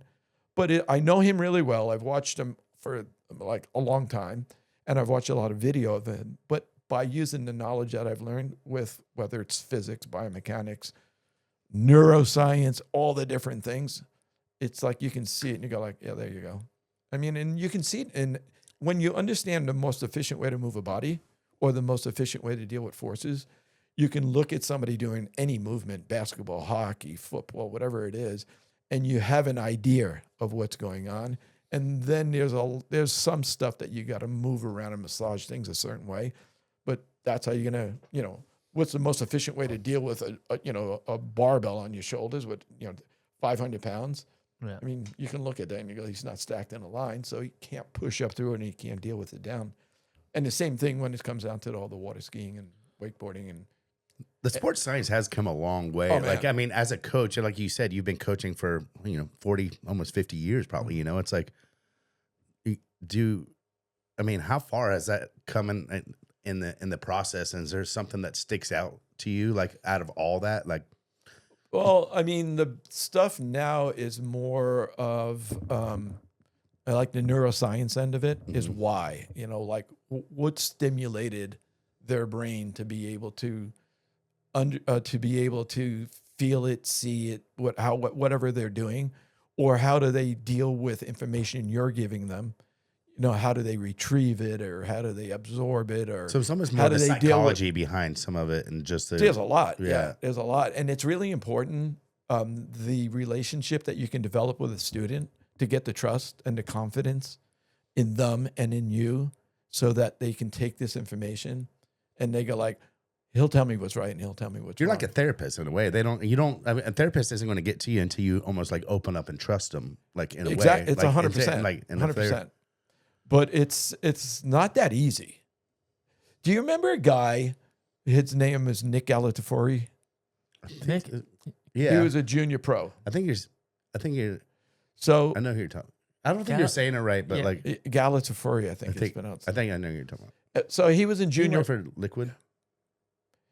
He rode for, I think it was Liquid. His mom came out to OWC one time, started talking to me. He said, "Hey, people recommended you and this and that." And I go, "Well, tell me what's going on." She goes, "My son, he can never make the finals. He can't make the cut in junior pro, but he can do all the tricks and do all this stuff." I said, "Bring him out, this and that." So I started talking to him, and I started to find out, like, what turns him on? What is he like? Like, what does he do in his pastime? He was into hockey. So all of a sudden, boom, okay, I can relate to you because I grew up playing hockey. So I can relate to him. And I even one time I said, "Hey, come out and play hockey." I was trying to get him to trust and have confidence in me because he can do this stuff. Because if he trusts me, then I can give him information. Right. Because this should be easy. This kid's really good, but he's never made the finals. So that winter he trained with me and we just went over stuff and talk about stuff and why was that. You just had made 5 in a row. Why were they so good? Like, what's going on? Not telling him anything, just seeing what's going on. Does he have sensors to feel what's going on? If he doesn't, we have to develop those sensors. So you got his trust through just playing ice hockey and just seeing that you're actually not some, old dude that doesn't know what the fuck he's talking about. You're a fucking athlete. And just showing him stuff. So to make a long story short, that year, he won every pro tour stop. Won everyone. And he never made a finals before that. And I didn't tell him how to do anything different. Wait, what's this cat's last name? So Ruck's fact checking you right now. I think the way you pronounce it is Galatafori. And he won every pro tour stop? Every pro tour stop. What year? It would have been. I was still at OWC. What year would Do you that? remember Nick Galifianakis winning every single pro No, tour stop? I think I know who he's talking about because was- he ended up. I think he rode at. I remember him riding at Bro Stock. I think years later. he but could was ride. he was still young then, but this would have been junior. He can ride. Oh, it was junior, not pro tour. Junior Oh, pro. okay. Junior pro. I was thinking Hey, pro Ruck, tour. calm down, baby. I do. I was No, just junior- like, Ruck, back off of him. Back off. But it's Call the that. dogs So off, that's dude. all that stuff Yeah. that sports science is part of. No, I mean, I didn't tell him anything. The kid was a good wakeboarder, but how do you not make one finals and then win every finals? You just get confidence in yourself, but how do you do that? That's some of that stuff as you go through those programs. You're right. You learn it. We got a good question. This is kind of on the same from Ryan Shimabukuro. oh, nice. Shout out Ryan. He knows what's going on. Yeah, Ryan knows. He's a high level coach. Do you have one central coaching philosophy for boat and cable, or do you separate those ones? Also, you use a lot of external cueing in your coaching style, which isn't common for most coaches. But did you also balance the coaching technique with common feedback from the rider when he just wasn't getting what you were saying? Yes. Mental cueing, not Okay, really. so- External cueing. Maybe I didn't ride with you enough to learn external cueing. The cable and the boat stuff, the physics is totally different. So I think a lot of times if you talk to them about, if you open up sensors like with Trent Stuckey, I've been helping him with a few things. And basically what I'm telling him is, what are you feeling on the cable? What are you feeling on the boat? And this is the most efficient way. If you could get that, if you can open up those sensors to feel that, you're going to feel how the rope helps you and picks you up on certain tricks like it does on the cable. So yeah, you can relate the two together, but it's more of what level of rider, because he's such a high level, Trent is, that all he needs to do is just tell him on a boat, if you take, the rope this way, it's going to pick you up more than this way and stuff like that. Then as far as the other thing, I think what he's asking is, he says that, I know you use a lot of external cueing in your coaching style, which isn't common for most coaches. So what I think, what I try to do, I work with a lot of high level guys, and I think you want to get into more of a conversation and find out what sensors they have open and which ones they don't. The way their brain kind of works. Yeah, what do you mean by sensor? Like, what are they feeling? Like, if you say, what are you doing, like with a slalom ski, or like, where are your feet when you're, at your apex? Or like, are you fully counted? What are your shoulders doing? Like, some something people aren't like aware that. of what their They don't bodies, know. So you can give them all the information you have, which could be really good information, but they don't know what they're doing there. So they need to go out and open up, or get their sensors more sensitive. And then, like, after a few turns, they come back. So and if they're not aware of themselves, you can't. It's really hard to. Right. I gotcha. He knows all this stuff. You have your memory, you have long-term, short-term, and working memory. So, like, I'm not sure if he's asking me, when you give him the information, did you use retrieval to see if he stores it in long-term and pulls it out? There's a thing called Rosenshine's principles. And it's a way of transferring. This is how you transfer all this information. So if you don't have the awareness, don't give him the information, because it's just nothing's gonna happen. But if he does, words. Yeah. if he does, then you give him the information, let him absorb it, and then ask him again, because then he has to retrieve it up and put it into working memory. You tell me what you did wrong on that one when you know what he did wrong. Exactly. So right? you just have a conversation and going through these stages, or you can confuse the hell out of these guys. And that's why, like, I'm in the boat a lot, and people go like, why don't you say anything? I'm like, he's fine. He's okay. I don't want to, like, confuse the crap out of him. Or these other times, like at Radar, a lot of times I'll see these guys jumping up and coaching and telling him all these different things. And I go, that poor bastard, he can't even think right now. He's got so much information. So I think what he's talking about is the transfer of information and how you feed it to them. Mike, I don't really care what Jay Stan says about you. You are pretty smart. See, that's why I bring him around. That's why you keep him close to you. I keep him close to me. So yeah, all that stuff is just information that makes it a lot easier, especially at high levels. He works with the best speed skaters in the world, and he's and has so access to some of the best just the techniques, the best technology. Right. I mean, all that stuff. So it's really cool to have all that information, but if you don't know how to deliver it, then yeah, that makes a lot of sense. I mean, that is pretty much what a good coach is being able to have your pupil kind of trust you, and being able to have the most, like, efficient conversation with the less amount of words, to where they absorb it and, like, not over clutter it, overdo too much, and just trust and confidence is the biggest thing. Yeah. Like, Darin would call me every single tour stop before. Tell me about it. I was actually going to ask you about this, because Darin was pretty much my hardest competitor, like my arch nemesis in wakeboarding and competitive scene. So it was like, and I remember I would be sweating. I would be down there with Ruck and the boys, and I would see you up on the hill on the phone, looking at the course, and you're pointing at the start of the course, pointing at thing, and I'd be like, I know he's talking to fucking Darin right now. I was like, what are they saying? I would just, one time I was at a big tournament, and I go out, the boat goes down, turns, and we're coming back, and there were like hundreds and hundreds and hundreds of people on the shoreline, and I lost my focus because I never saw that before. I never saw so many people in the stands. So I never wanted to have that happen to me again, or a student. So I walk them to the end of the lake and say, what do you see? And where's your focus points? And doing all these type of things. to try to get them dialed in. And a lot of times Darin would say, okay, where, like I want to do we called it spotting. I want to do some spotting stuff. I'm going to start here. Where do you think I should be on my second trick? And where do you think I should be on my third trick? I can go out and get a visual of seeing what's going on, so it won't be the first time I see it. Like talking about like where you are in the past. Yeah. Oh, wow. Are you talking about like what other tricks riders did, like in kind of like No, formatting the run? No, or he's just talking like, about positioning. No, yeah. But I'm saying, like on top of course management and stuff. Are you talking about like how the heats win? I got second. I did this. Parks did this. Sean Murray did this. Blah blah blah. Like the tactical stuff we would do like a week before or halfway through the week, because we knew what everyone's going to do.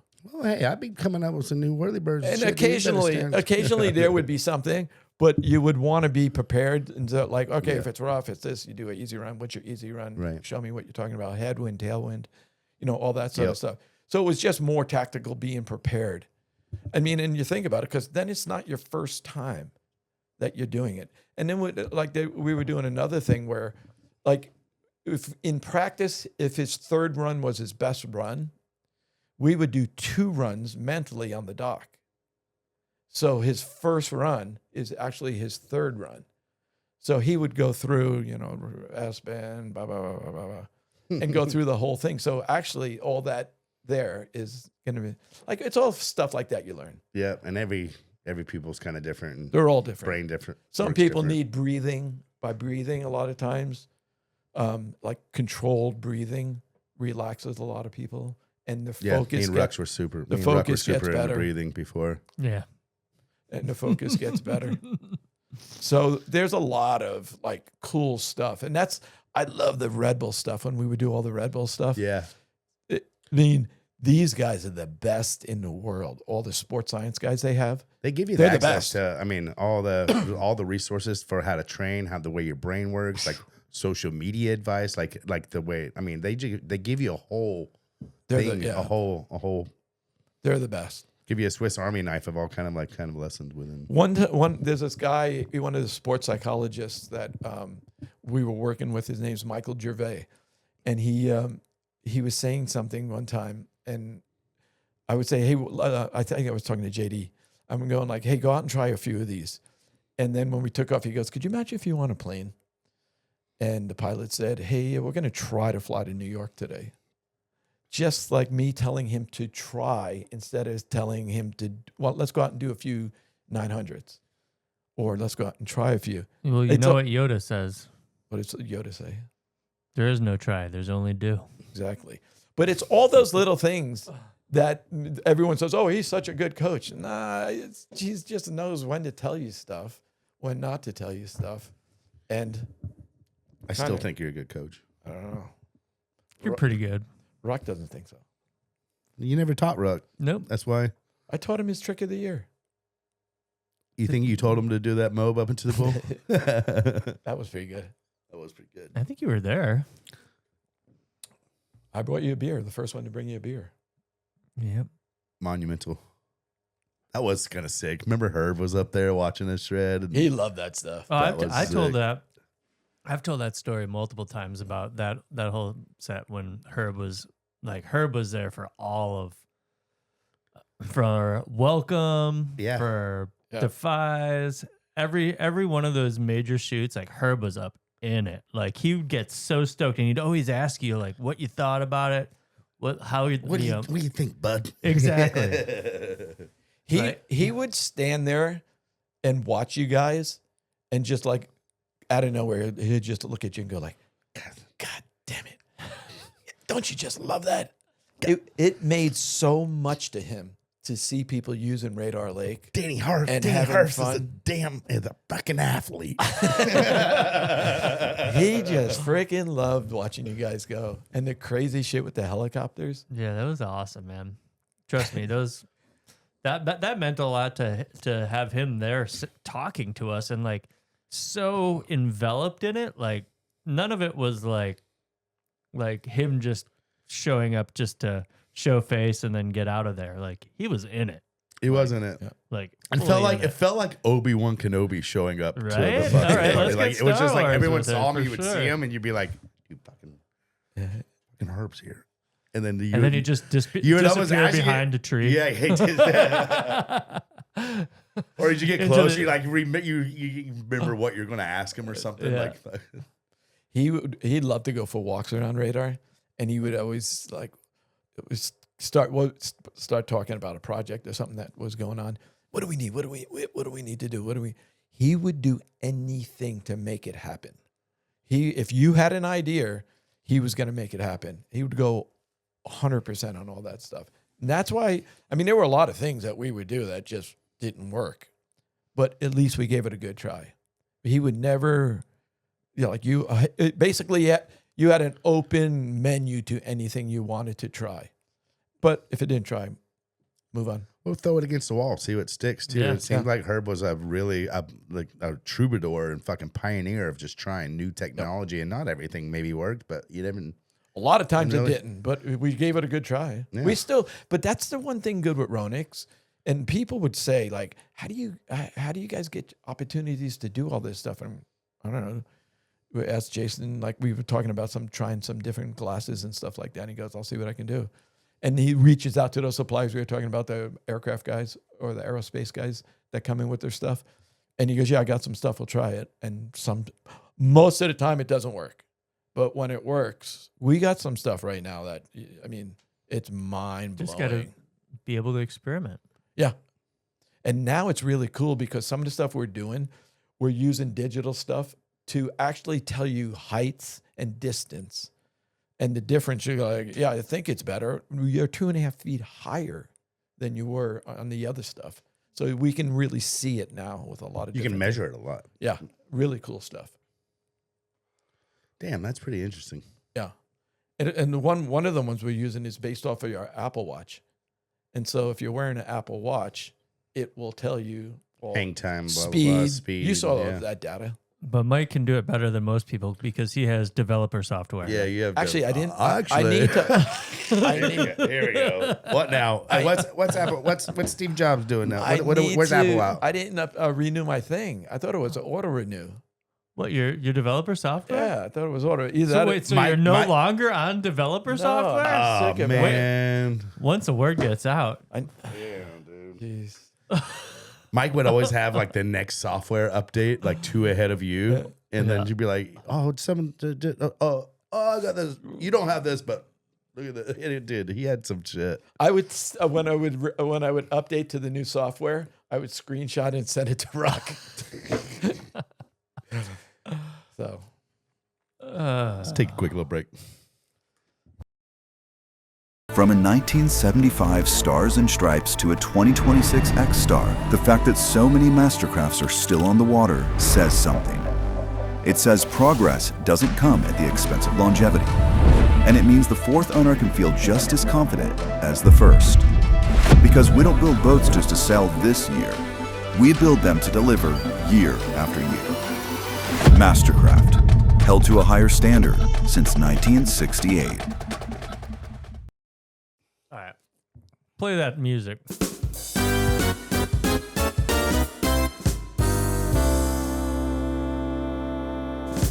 All right, thank you, Mastercraft, for the little half break commercial, and thank you, Mastercraft being a sponsor of the Bonifay Banter, and all the Patreon members out there supporting the podcast. Shane and I, we all appreciate you. We love you. Reason why we do it. And we got Mike Ferraro back in here for the second half. Solid hour, 20 minutes on the first one. having fun. How you feeling, Mike? Having fun. You ready for a nap yet? I was ready for a nap on the way here. I was taking a nap when you got I here. know, You exactly. You sleeping? I was like, yeah. You're joining the club. I'm getting old, dude. Rock, you're next. Nah, I'm feeling good. But we're going to do a little spin to win right now for all the top shelf Patreon members. If you're a top shelf, we put your name on the spin to win. Never know what you're going to get. And I was actually in the smoothie shop here in Claremont today, and I saw Dano, the Mano, and Jane, and they were crushing some business obligations in the smoothie shop. 2 computers open, but Dano was like, "You need a gift to give away for Mike tonight for the spin to win?" I go, "Yeah." He goes, "This is a 1 of 100 Lake Life Kadama. Kendama." And a You know what a t-shirt kendama and a is? t-shirt or a hat. I do not know what it could. It's like where the ball's like on the string and they like And you juggle flop and it they bounce around. It's got a post, and the ball has a hole in it, and it's like Oh, kind of and you like a flip- yo-yo. Yeah, It's a yeah. modern day yo-yo. Okay, I know what it You've is. seen it. You've seen it. Danny he's a yo-yo guy. Dano is the yo-yo guy. He's a yo-yo guy. Actually, that yo-yo right there is one of his. We'll make sure that you have a kendama when you leave here. Might have an extra one in the thing, but it's not a Lake Life one. You can't take that one. That one's for the winner. That we're gonna spin right now. So I'm gonna screen record this thing. And Mike, you want to spin this thing? See who it's win? We got all the names on there. Just tap it right in the center. Give it that magic touch. Here we go. We're There spinning you right go. now. There you go. We don't know who's winning yet. Ladies and gentlemen, Douglas McCormick. Douglas McCormick taking down the Kadama Yo-Yo and Lake Life t-shirt and hat. So congratulations, brother. Lake lovers. Lake lovers. What did I say? Lake lifers? Yeah, close. Oh, Lake lifers. Same They are, thing. they are lifers on the lake. Lovers, likers, lifers. Yeah, you're right though. You pick one. I'm a lake lover. Yeah.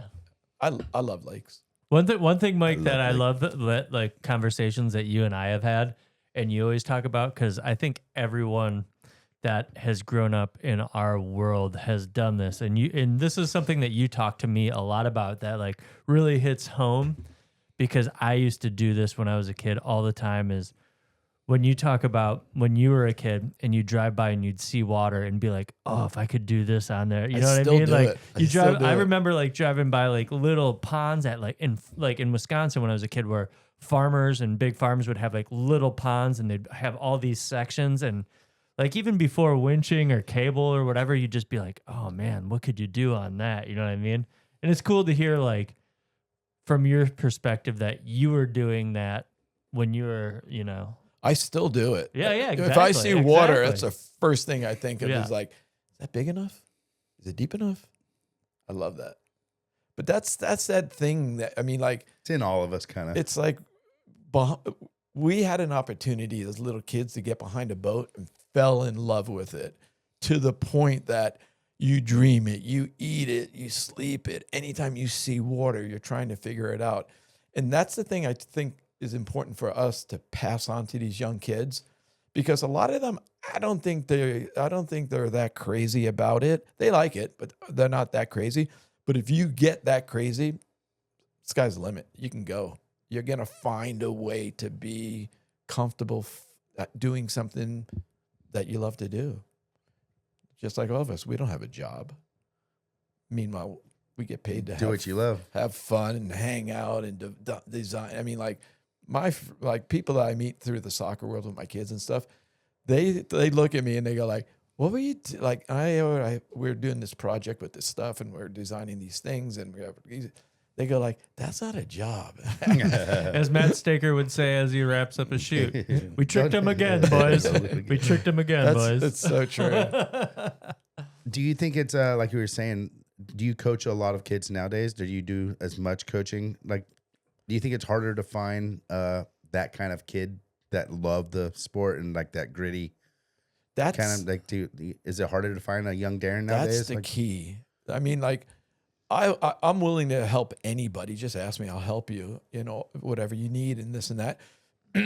But the commitment it takes to, especially as the sports get tougher. Trent Stuckey's on that level. Yeah, like that kid he's really, really, really into it. He likes it and he's interested. He wants to try things. So whenever he asks it's me, part of the fabric of his life. His mom and dad, his brother. yeah, they It's grew like- up. It's the Yeah. but that's the coolest part. And those are the kids that are so much fun to work with. Not that the other ones aren't, but you just give everything. Like when Trent needs something, I'm on it, snap it. I want to help him because I want to know too. You know, did that work? He's playing around with a few things. I'm going. I mean, like, you're just as curious as I'm probably more curious. But I mean, that's what we're. I mean, that's why we're in this whole thing. It's that much fun. And until you really understand the more curious you are, the better you're going to get, because there's going to be more opportunities. And everything is based off an opportunity. All the coaching stuff all the coaching education stuff, I happened to be in the right place at the right time. You know, working with Canada, working with Great Britain, working with these other countries. I had access to stuff these other guys don't have access to.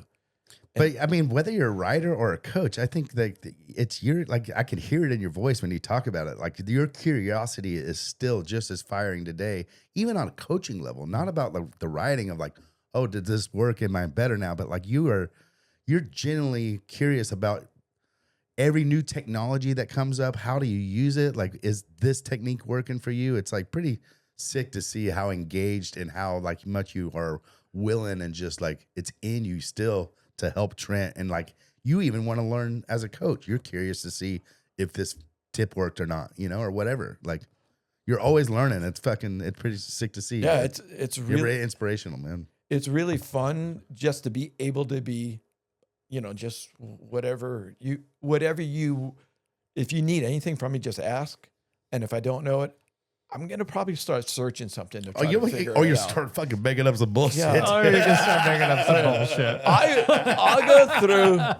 I'll go through podcasts sometime, and I'm going through a podcast, and there's some weird, like stuff from other sports and coaching, and you just listen to it because there's something in it you might be able to share when somebody has that question. You know, Or if not, BS your way out of it.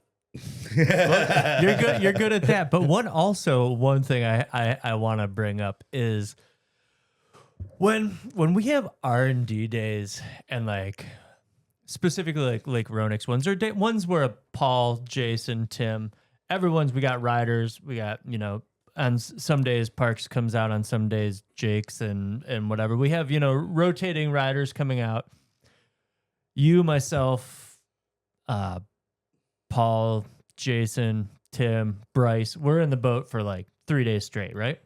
The one thing that like I talked to Paul about after facts is the amount of questions that you can come up with to ask people about how something feels, how to look at it, and some of the questions are so off the wall, but at the time, you know what I mean? But then you think about them later and you're like, oh shit, I kind of get where he's coming from.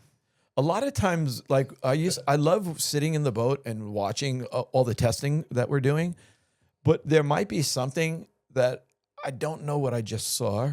And so I'll ask a question without saying, what did you just do there? Right. Like I'll say like, was that from this? Was that from that? Were you on your back foot, front foot? Does it fit? What fin is that? You know, stuff like that. Because I want to open his awareness. You up almost too. ask the question instead of give him the answer. Exactly. What you saw. You almost Jeopardy him fucking kind of. Well, I think what you wanted. Jeopardy him. What is a big wig jump? Yeah, I felt good off the gig. I think you just need to figure, like, does this guy even know what's going on, what he's doing? Because if he doesn't, then you can't be telling him stuff. You're just going to confuse the crap out of him. And then you always, when you come back from someone's answer and you're really processing it, and you come at somebody with a really, because as the wheels are spinning. as the really's coming out. Really, Grandma. Really great. Shut up, You PB. know what I find myself doing? I find myself now doing, like when we were doing some testing at the boarding school the other day. I was asking one of the drivers, I go, like, because I'm seeing something, and I'm going to the driver. I go, does he normally ride like that? Like, is that? No? And he goes, no. He's really flowing. He's way smoother. Like I was telling you, it's just like, okay, no, that makes sense because that's all I'm seeing. So, but instead of asking the rider, Yeah. ask the driver because he watches him all the time. There you go. See, You got a long history with Travis Moy too. Travis was a little skinny kid that used to get put on a plane in Atlanta, and I would get him off the plane in Palm Beach, and he would spend the weekends trick skiing, slalom skiing, jumping, all that sort of stuff. He was world champion as a kid. He got really, really good. That's a funny kid. He's still funny now. Travis was a world champion slalom? Or Tricks. jump? His Tricks? best was tricks, but he was really good in slalom. And jumping, nah. He wasn't. I'd like to hear his rebuttal to that one. Well, he was in it like you, Mike. all the other kids were the best in the world at jumping, Jarrett Llewellyn, Craig Llewellyn, all these guys. Yeah, it's a hard crowd. That's who he was jumping against. Well, that's who he was training with. Oh yeah, wow. Because they're all they're all the same That's a tough age. crowd right there. Yeah, you're like, man, am I cut out for this? And then there was, Jared's and then doing there were the ones that were a little lower level that were his distances, but these kids would crash hard and they were tough as nails. John Swanson, Jimmy Clooney. Hell yeah, dude. Those are dude, damn, These guys. dude. So now he's I don't down. know those guys. Gritty, like the gnarliest of They, like the old they school weren't jumpers. scared. So there was the ones that were above him, the ones were his level, but big balls. Like these kids would crash, get up, and go hard again.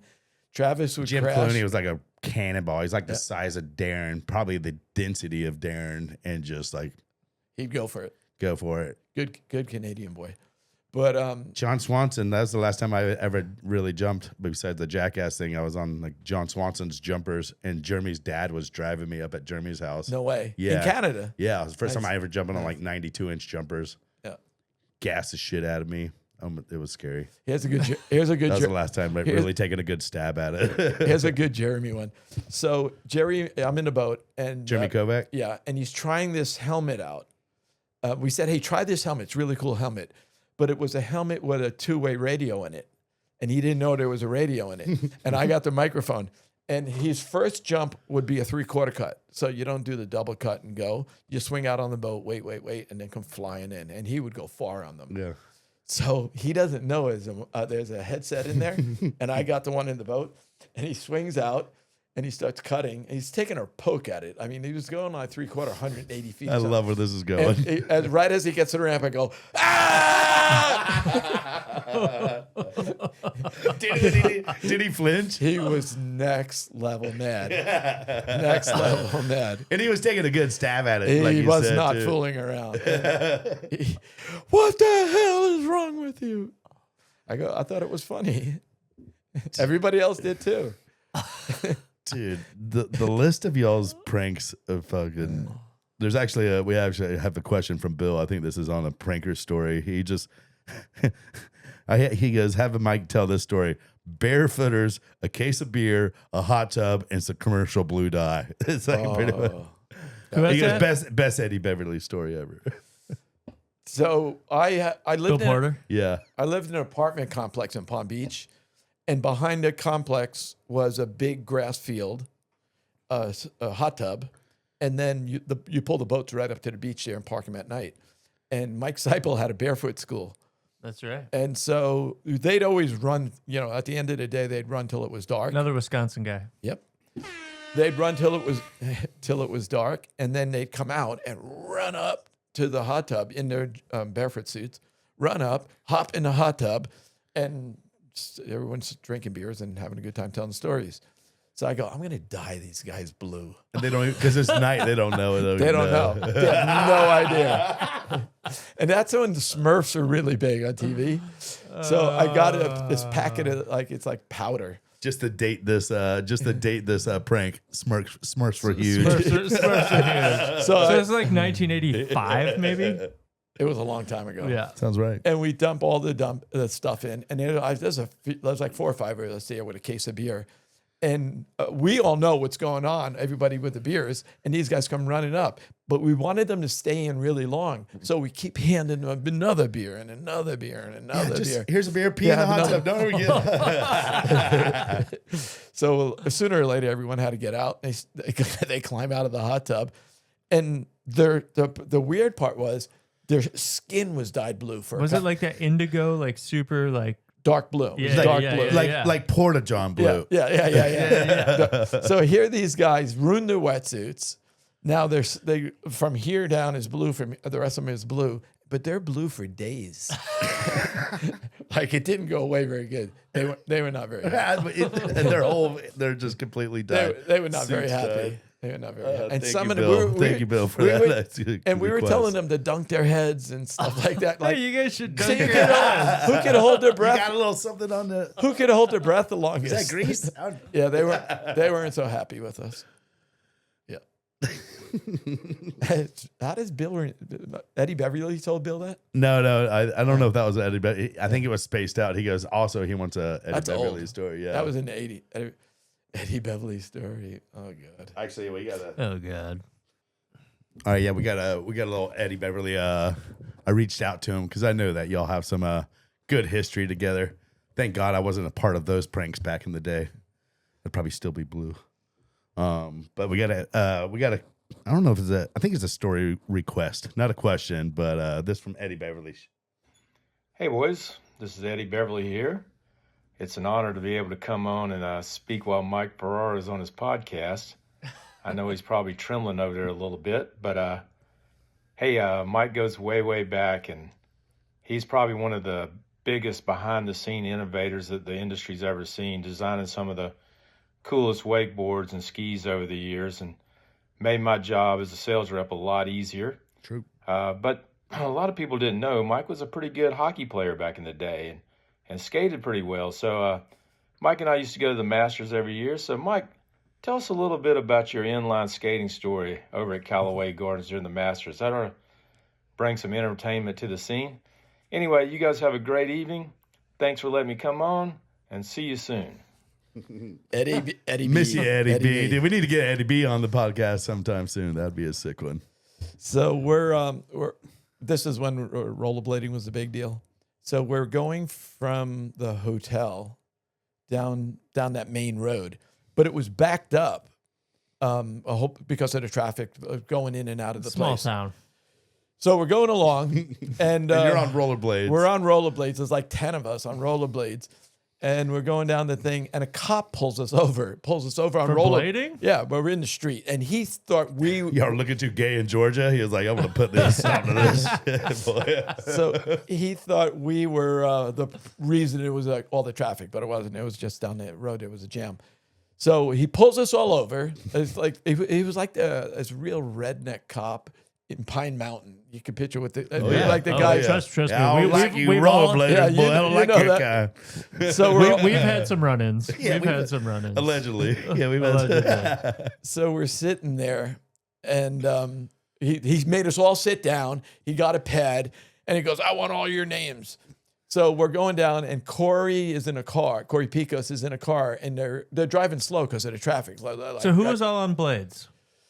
It was I like think it's Canadian. the crew. Canadian guys. Because he said That was they his all, whole crew. They all rollerbladed because of They were hockey for players. hockey. okay. Like we were comfortable on rollerblades. Yeah. And so these cars are going by slow, and they're all laughing at us, hey, you dummies, this and that. And Corey Picos is going by, and the cop is standing there. He's going, all right, what's your name? What's your name? He's going down the list. And right when Corey was getting there, yelling stupid stuff out of the car, going, you dummies, you guys are idiots. You guys I are know idiots. exactly where this and is the guy going. goes, and what's your name? I go, my name is Corey Picos, Pickos. And he's yelling. Corey's going, no, it's not. Damn. Anyway, Bob. That was fucking great timing. It was perfect. He was not happy.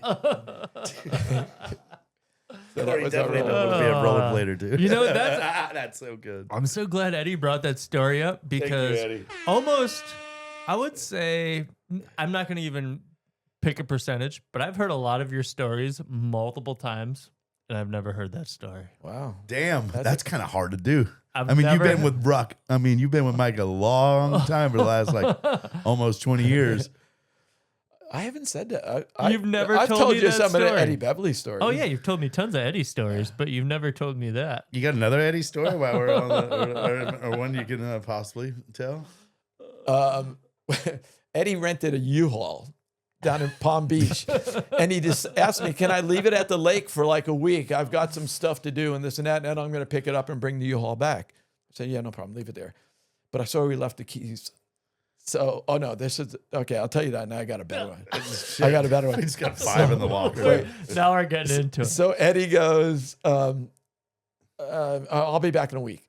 So I see where he puts the keys. So I tell everybody in the morning, like every time we put the garbage out, we'd open this thing up and put the household garbage in the back of his truck. 1 week's, every day, bags of garbage in the back of this thing.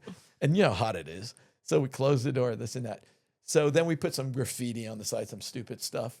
And so he drives back, he's going back, and he gets out, gasses up the car, and he sees all this stupid graffiti stuff we wrote on the side. So he goes, "No, how am I On going the outside of the U-Haul? on the outside? Big, we're like all bad stuff on the side." Yeah, I'm sure there's no dicks on the side of that. Yeah. Fuck it. Yeah. So sees people beeping his horn. He can't figure out why they're beeping on. He's just waving at people. Meanwhile, they're seeing the stupid stuff on the side.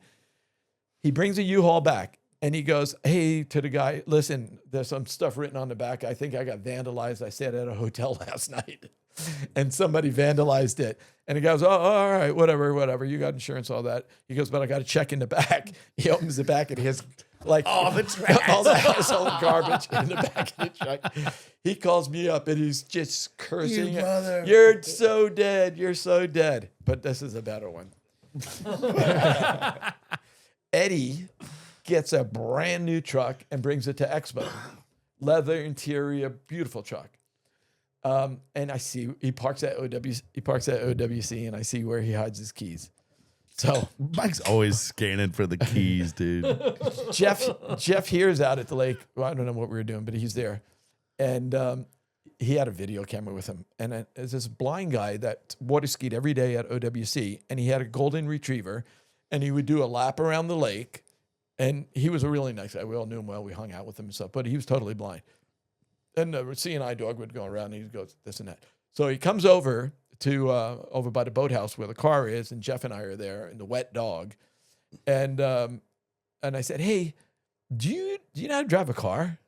And he goes, "No, I'm blind." I go, "I know, but you can't see any." No, he goes, "No, I'm blind." And I go like, "Would you like to learn how to drive a car?" And he goes like, "No one's going to let me drive the car." And I go, "Yeah, I got a guy that will let you." So I go and get Eddie's keys. This is a brand new truck. Open the doors.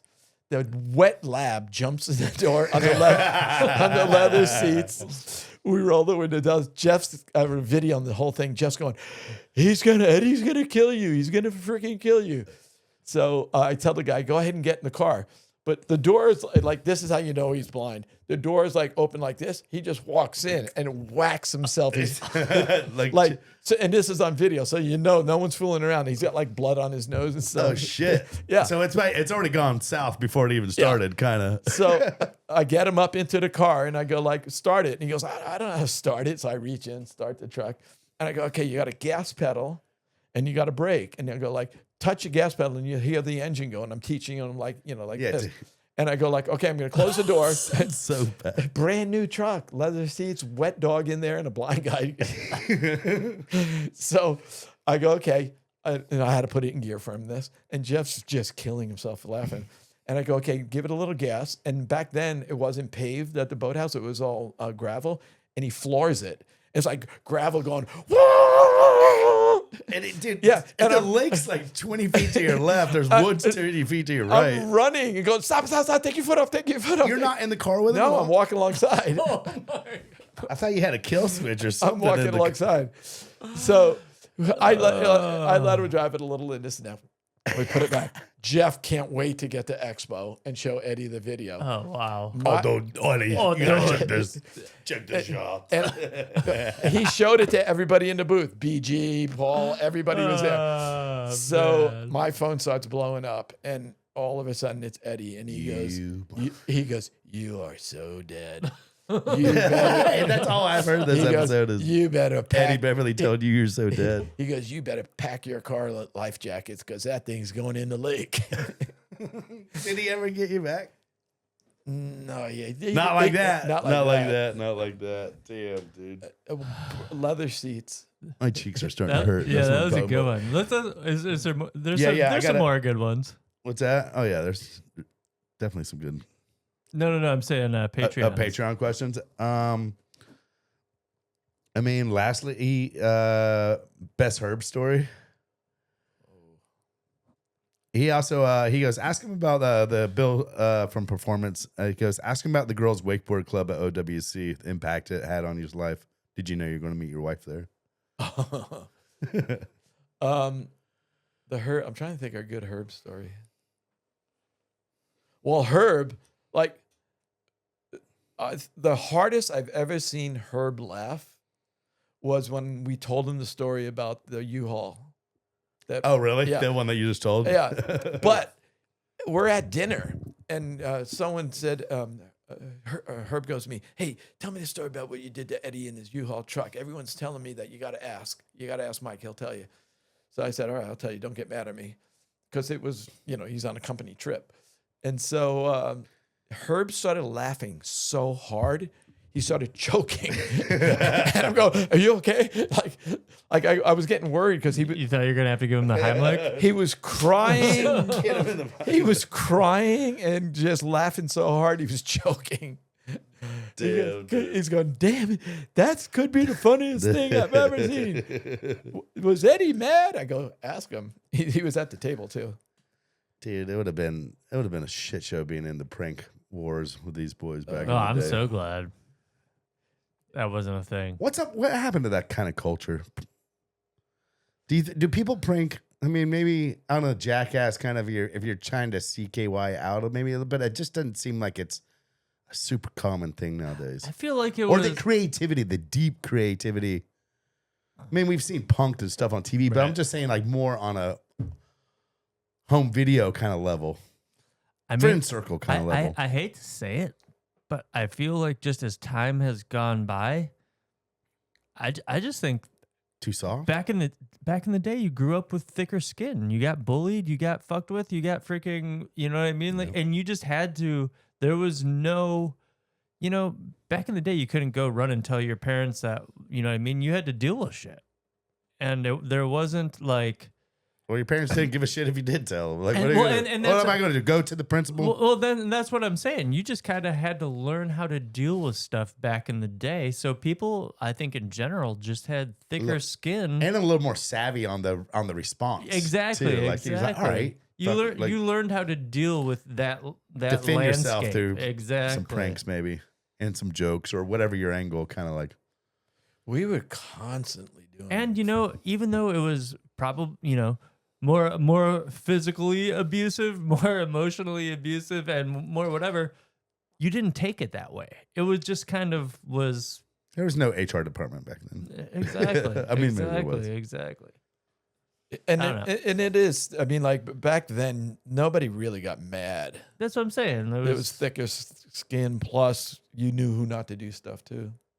I mean, but we were constantly doing silly stuff.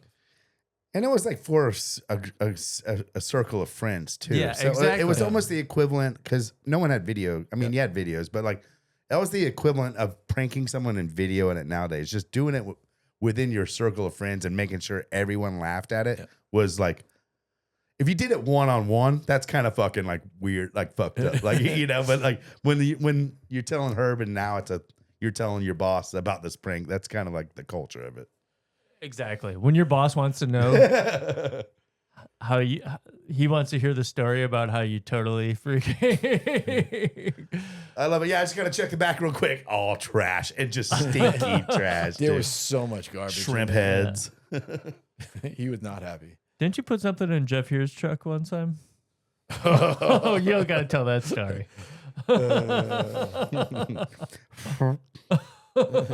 We could have like a 24-hour. Well, Mike, if you think this is the first time and last time you're coming on the podcast, you're mistaken. I was gonna say dude. we're just scratching the surface here. We're just getting into it. You saw, But you need the other person here so you could just see his face.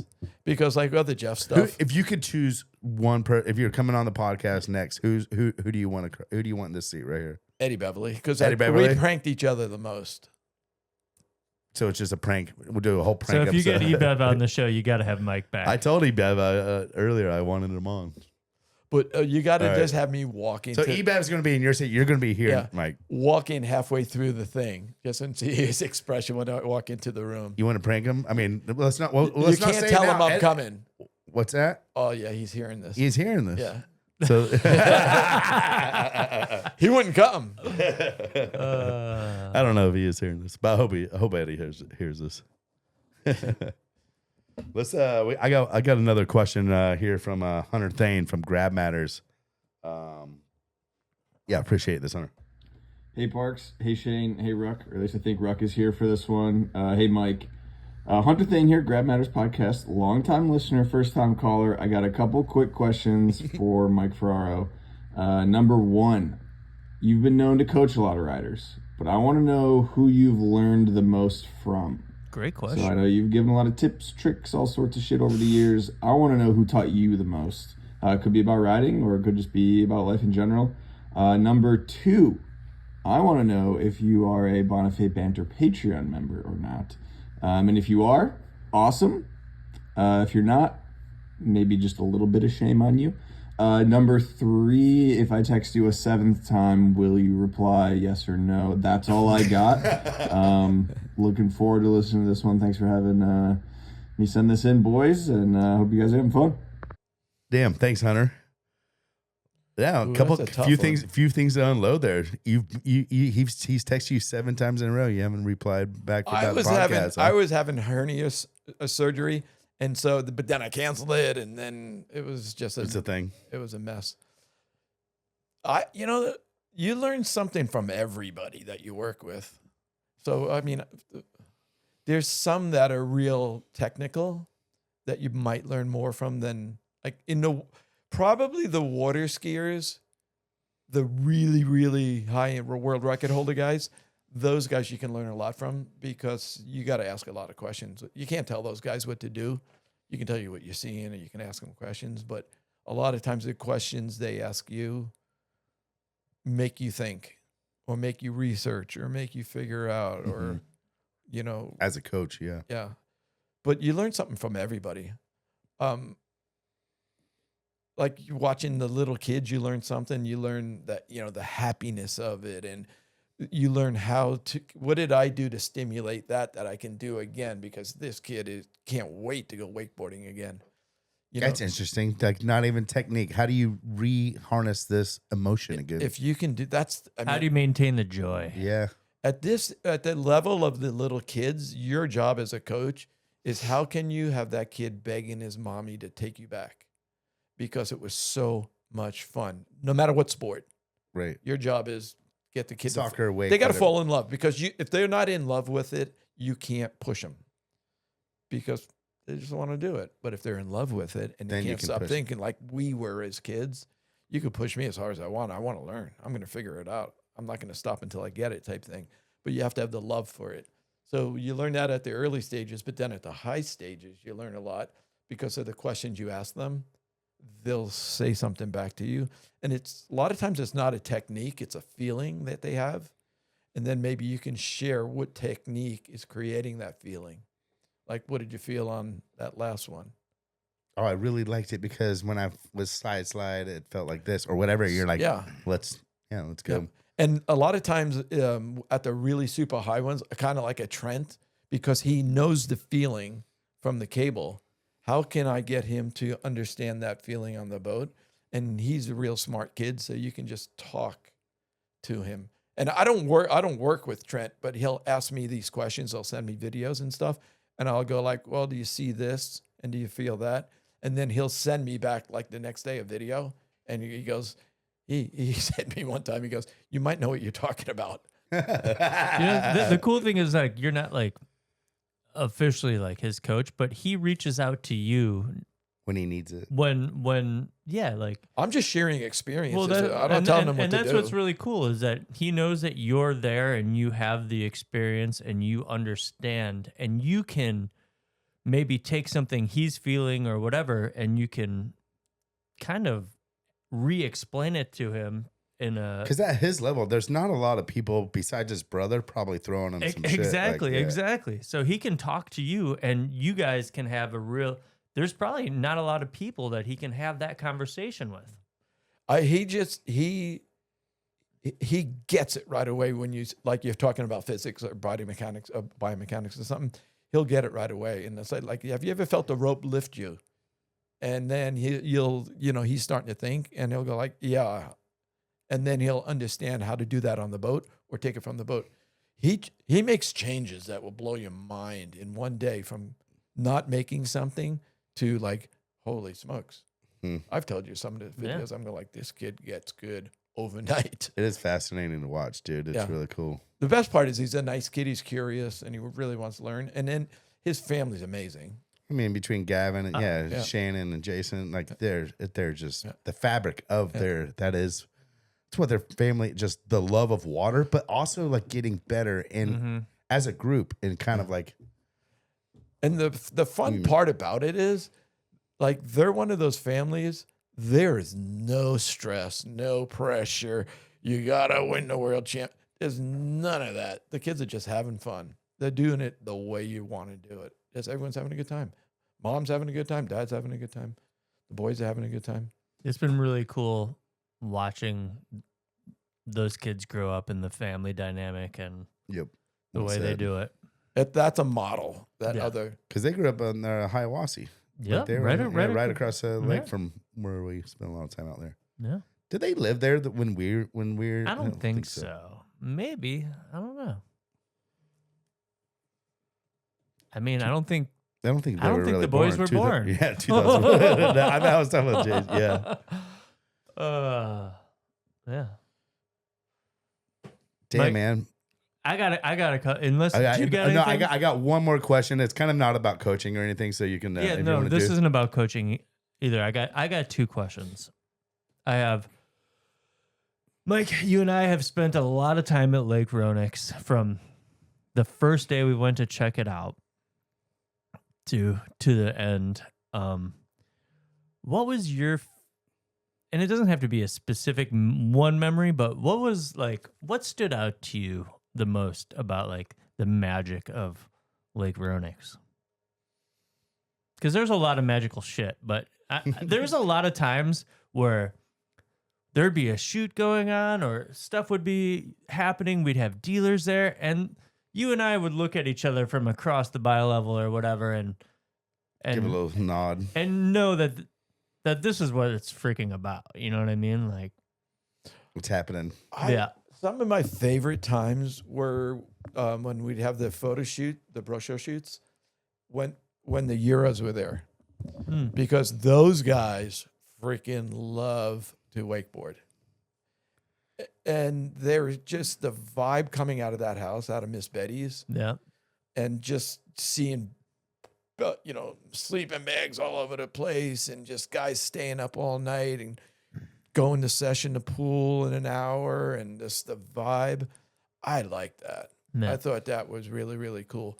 But there's that place when you went, it's kind of like when you went through the gate, all of a sudden, everything was just mellowed out. Everybody was at the same level, having a good time, great vibing. There was no stress, it was just, let's go, let's have fun. It was just a blast, all the parts of it.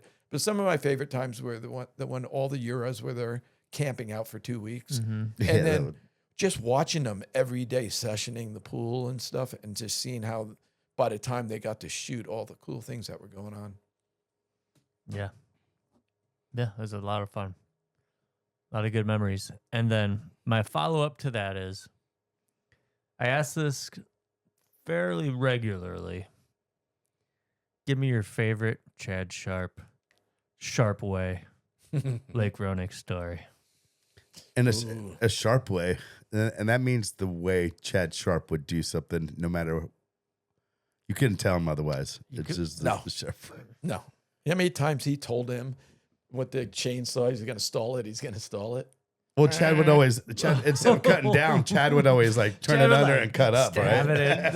That kid kicked the chain more than anyone I've ever seen in my life. So one time I'm going the long way to the back.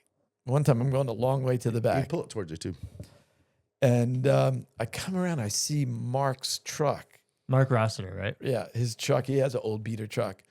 And I see his truck. We had a big cliff going around a sharp turn, and it was a big cliff, like 20 foot down, 25 foot down, straight down. And I go, what the hell's going on with that truck over there? As I get closer, I see like one wheel is hanging off of that thing. And if it goes off that cliff, you got to bring in a crane to get the truck out. Well, the edge of Lake Ronix is also like 15, 20 feet straight deep. down. And so I'm driving around and I go, is that Chad? Because it's Mark's truck. And I go over there and Chad's like kicking the car and kicking the tire and stuff. And I go, Chad, what the hell? And he goes, it's not my fault. And I goes, Mark here? He goes, no, I was driving it. I go, how's it not your fault if you're driving it and you got one wheel hanging off? He goes, the brakes are bad. I go, what does that have to do? Because he's going Mach 10 to the back, just rallying it. And he's all pissed off at the truck because the brakes were bad. And he has one wheel hanging off the side. So we pull him off the thing. But yeah. That's what sticks out. She didn't roll. Oh, yeah. That was one of my favorite ones because I'm trying to figure out, why is this thing hanging off? Not my fault. The brakes are bad. How many things did he yank down with his truck? Oh, my God. He would hook up. Do you remember the one where we put by the boat ramp? He was taking the tree. Oh, that was a good one. When he flipped the pontoon. When he's over by the boat ramp where we're clearing all those trees out, and there was a big stump. And and he decides to pull it out. And you get you get your camera as soon as you can. And he's revving the car up and just has a gap in the rope. Oh, bam! And the truck is just going like jumping up and get yanked back. And you're saying, Chad, it's not going to happen. I got this. Then it never came out. He pulled a lot of stuff out. Yeah, that truck was strong. And he beat it. I remember the pontoon boat when we were filming the pontoon Bears pontoon boat. Yep. And and Chad was like, I gotta get out of here. I gotta leave. We're like, well, we need your truck to like pull it over. He goes, all right, let's do it. And so we hooked it up and like pretty much wrapped the rope around it, kind of like how you roll over a boat in the ocean or something, and kind of like did it. And like I remember it landed, and like I think I was videoing. I went up right up to Chad's face. It was just the biggest shit-eating grin on his face, dude. He truly loved that shit. Yeah. What was that called? Tune in, tune out, something. But that it. I'll send it to you so you can put that it's on. I think it's there. on Bear's YouTube or. It's definitely on Ronix's, but I got the raw clips. Okay, sweet. Yeah, we're gonna have Chad to stories for days. Mike, dude, thank you for coming on the podcast, dude. Seriously, you've been a hard one to track down. Obviously, Hunter Thang, Grab Matter's been trying to track you down. Might need to do his too. A lot of times, the conversations we have with the same guests are completely different. So it's kind of good. But man, thanks for having me, dude. And I just want to say, thanks for everything you've given to the industry. I don't feel like the industry of water skiing and wakeboarding would be where it is today. Your heart and passion shows through it more than anyone. And like even at your age of fucking 96 years old, you're still doing it, man. And I can still tell that the fire is still in you. And man, I'm just fortunate enough to get to know you for so long. And we should all. You are a true national treasure to water skiing and wakeboarding. Put this dude in the Hall of Fame. That's all I'm saying. I got one thing to add to that is that Mike, through all your coaching and through the time I've known you, you have been a consistent as a slightly demented father figure to a group of misfits for so long. And I mean that with so much love because you're there for us. You can talk to people. You've helped so many people grow up in a fun, loving way. Absolutely. And I love you. And so many people do. And I just want to say thank you. Thank you. I love you too, Ruck. You know that. I know. Thank you very much for having me, and hopefully we were able to share some stuff with. Cheers, boys. Yeah. Share some stuff with your viewers. Yeah, man. Listeners. Dude, well, let's not let it be the last. We'll get you on here. Cool. Sooner or later, man. Great. All the Patreon members, if you're listening on YouTube, still give us a little subscribe. Shout out Mastercraft, big sponsor, and Mike. Obviously, love you, dude. You are a true. Thank you. I meant it when I said it. True national fucking treasure to wakeboarding and water skiing. Truly, dude. Love you. Episode 37. Believe in the books. Yeah, Mike. Thank you. That was fun, guys.